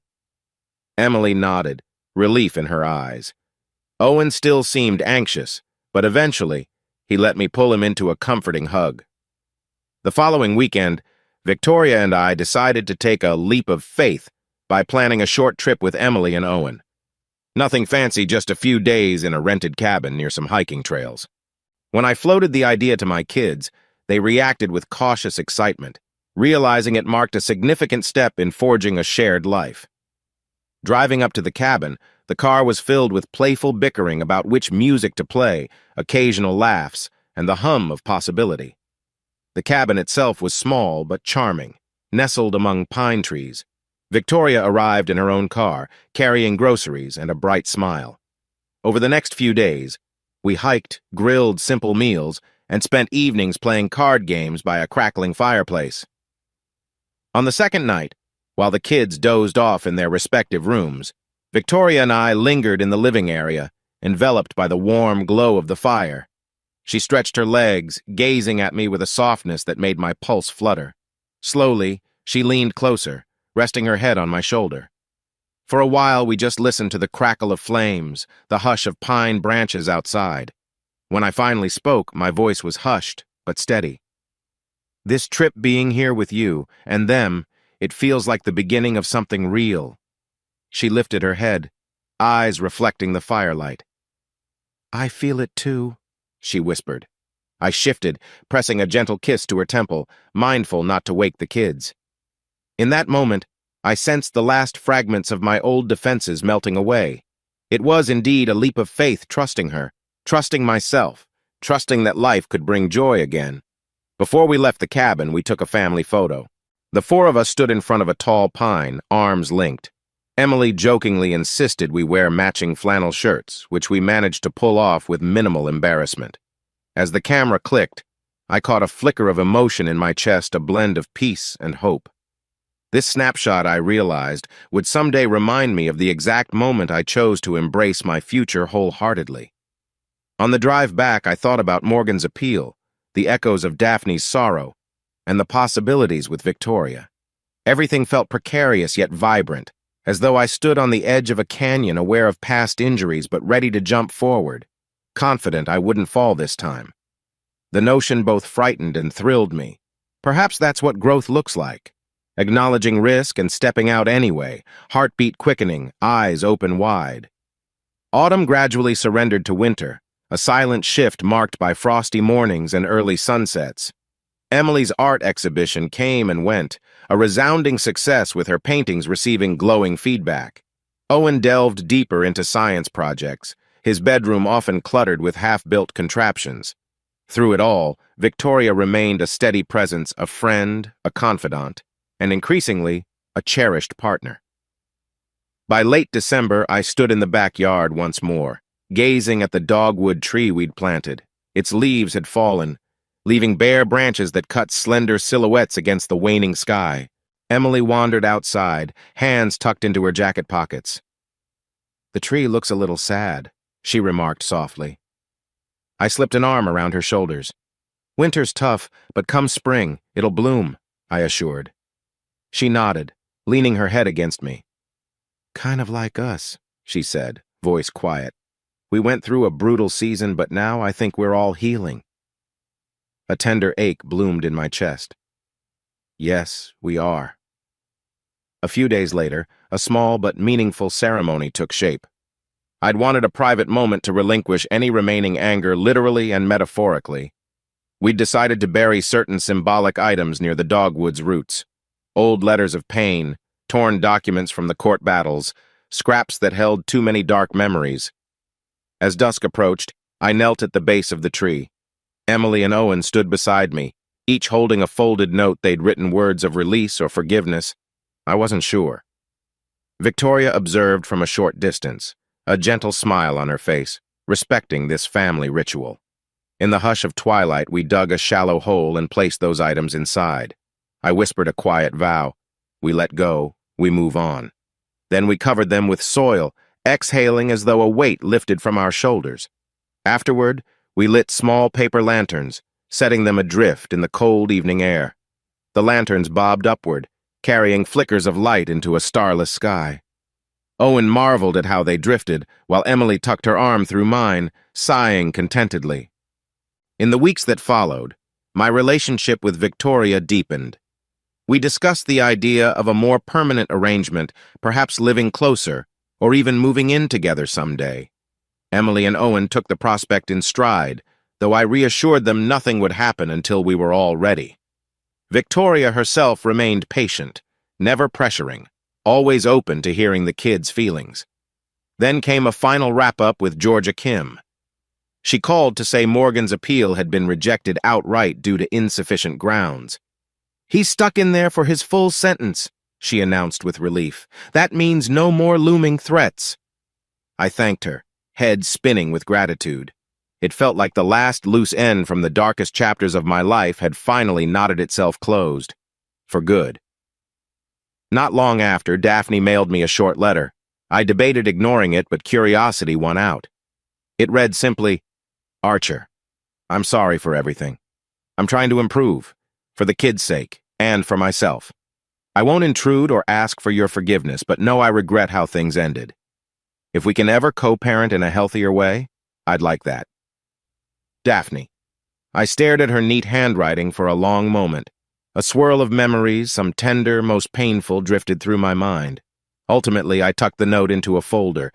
There was no immediate plan to respond, but the bitterness I once felt had softened. Her request for co-parenting was likely sincere. Maybe in time we'd find a peaceful arrangement that served Emily and Owen best. Meanwhile, the kids prepared for holiday break, and Victoria joined us for a small get-together at my home, complete with a modest exchange of gifts under a little artificial Christmas tree. Standing by the lit tree, I caught the reflection of 4 smiling faces in the window. Emily teased Owen about the gaudy sweater he wore. Victoria passed around homemade cookies.